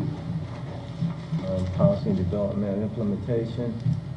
It's second reading. I'll ask Ms. Robinson to come up because you'll see first reading, but it's also related to the same policy, and she'll speak on that. This is for our volunteer program. Chairman McNeil, board members, and Dr. McCord, good evening. Presented to you tonight is second reading of policy IJOCR, school volunteers. At our previous meeting, it was requested that we add a statement in concerning volunteers being allowed to transport students. If you look at the very bottom of the page, volunteers must follow the rules and regulations outlined in Administrative Rule IFC-R, use of private vehicles to transport students in their private vehicles. We ask that you approve this recommendation for second reading. Get a motion? Mr. Chairman, I move that we approve the recommendation as presented to us. A second. It's been moved and second that we approve this recommendation and policy has been given to us. Are you ready for question? Are you ready to vote? All in favor, let it be known by raising your right hand. It is unanimous. Okay, the opposes, well, obviously there's no opposes, so it has been adopted. Thank you. Thank you.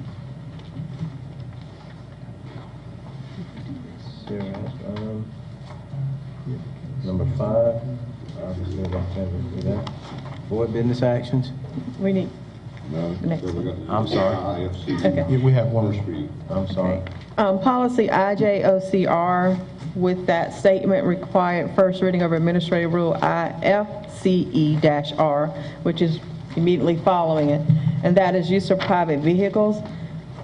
If you look at the policy, there's a statement for the parents to give permission, and then also for the employee or volunteer to acknowledge what the policy is before they are allowed to transport students. So we are requesting that you pass Administrative Rule Code IFCE-R first reading. So move. Second. It's been moved and second that we pass the IFCE-R policy for the first reading. Any questions? I'm sorry. Not ready to vote. All in favor, let it be known by raising your right hand. Opposes is the same. There are no opposes. Mr. Chair, if you don't mind, before Ms. Robinson leaves, Mr. Norton just reminded me we did not do resignations earlier on from executive session, and we did in fact have 5 for this current school year. The others I mentioned are effective at the end of the school year, so I'd like to ask for the board to approve those resignations as submitted. So moved. Second. Moved and second that we approve the resignations that were done during executive session. Are you ready to vote? Mackey's ready to vote. Let it be known by raising your right hand. It's unanimous. Opposers don't have the same right. It's been approved. Thank you. Thank you, sir.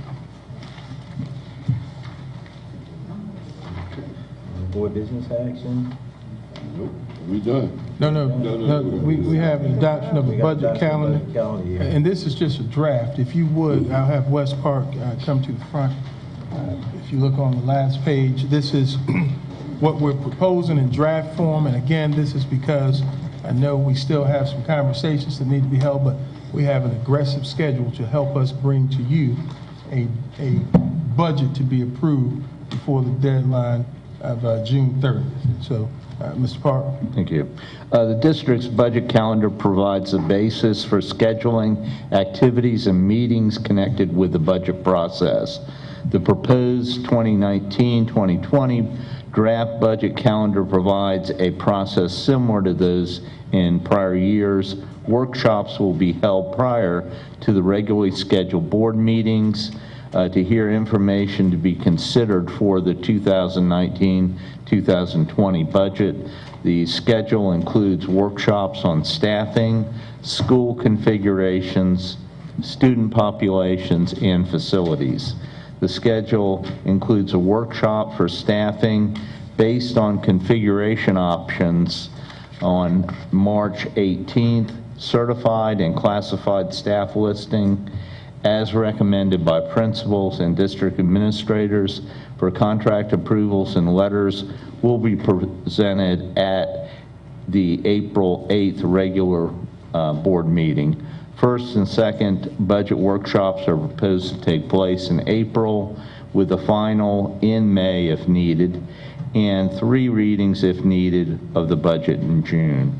My recommendation is to approve the 1920 draft budget calendar as attached, and I'll just briefly go through the scheduled dates. Of course, tonight we're asking the board to approve the calendar at this meeting.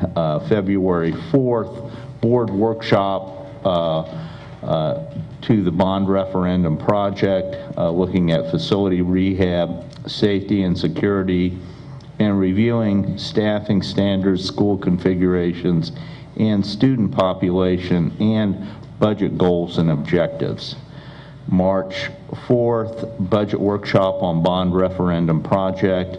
There again, facility rehab, safety and security, and review staffing standards, school configurations, and student populations. Yes, what sir. time are you proposing to start those meetings? That's certainly up to the board. What is February 4th is our next meeting. So it is. Make that decision tonight if we're going tomorrow, right?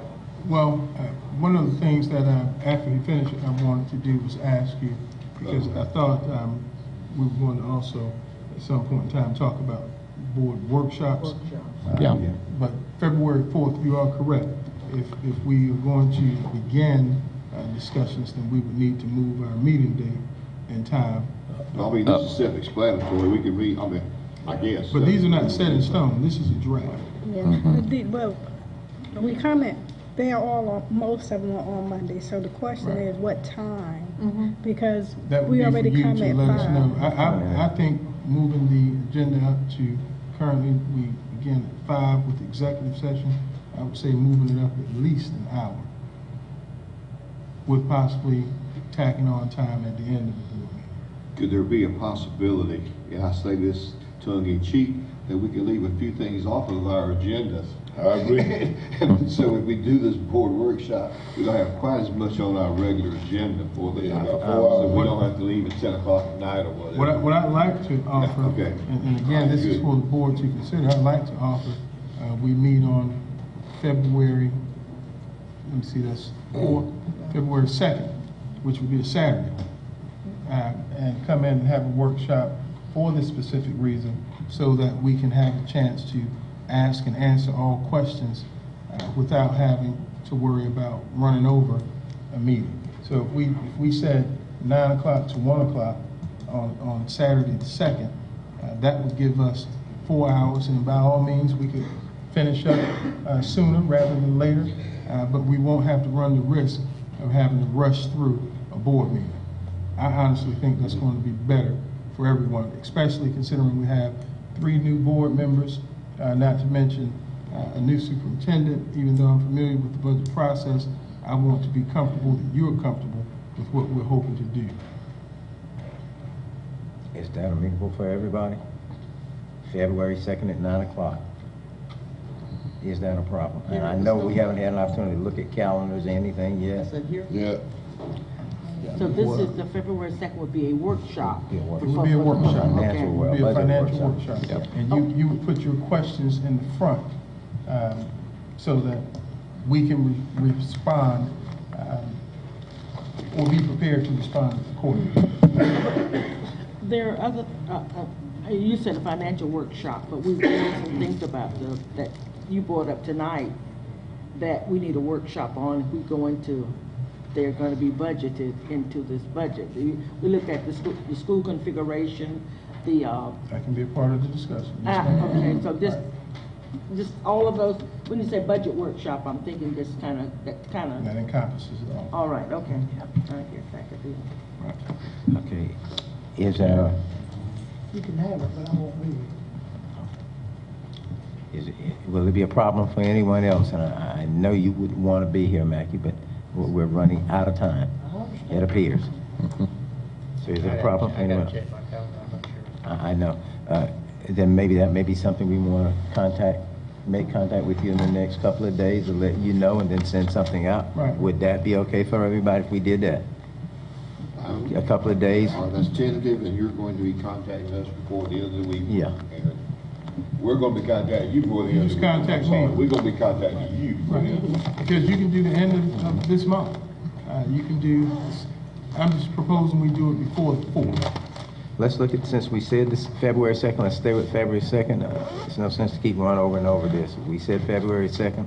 Let's look at February the 2nd at 9 to 1. If you have a problem with that, let the superintendent know. We'll let the board chair know. Well, let me know. Just let somebody know. And we'll go from there. And we may even discuss the length of a board meeting, because there's some things I think we can do a little bit different. Yeah, there's some things we can do to shorten this here up, Yeah, I believe. so. I'm quite sure there is. Yeah. Michael, we get close for it. Okay. Okay. Thank you very much. We need approval Yes. for the calendar, With for the budget amendment? calendar, Yes. The amendment? With that change, yes. with that change. That's fine. Okay. Good. I move that we approve the budget calendar with the changes that we are putting in place for Saturday, February the 2nd. I move that we accept it and move forward. So moved. It's been moved and seconded that we adopt the board, the draft of the budget calendar with the amendments of February the 2nd. You did not get a second. I thought I heard a second. She said so moved. He made the I'm motion. sorry. I thought, I second. okay. Okay, it's been moved and second that we approve the draft budget calendar with the amendment of February the 2nd being a possible workshop day. Any other questions? You ready to vote? All in favor, let it be known by raising your right hand. Opposed is the same. It's been adopted. Thank you.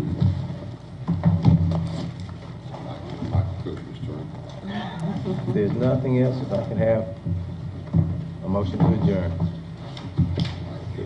Chair, I make a motion to adjourn. Second. All in favor, let it be known by raising your right hand. Opposed?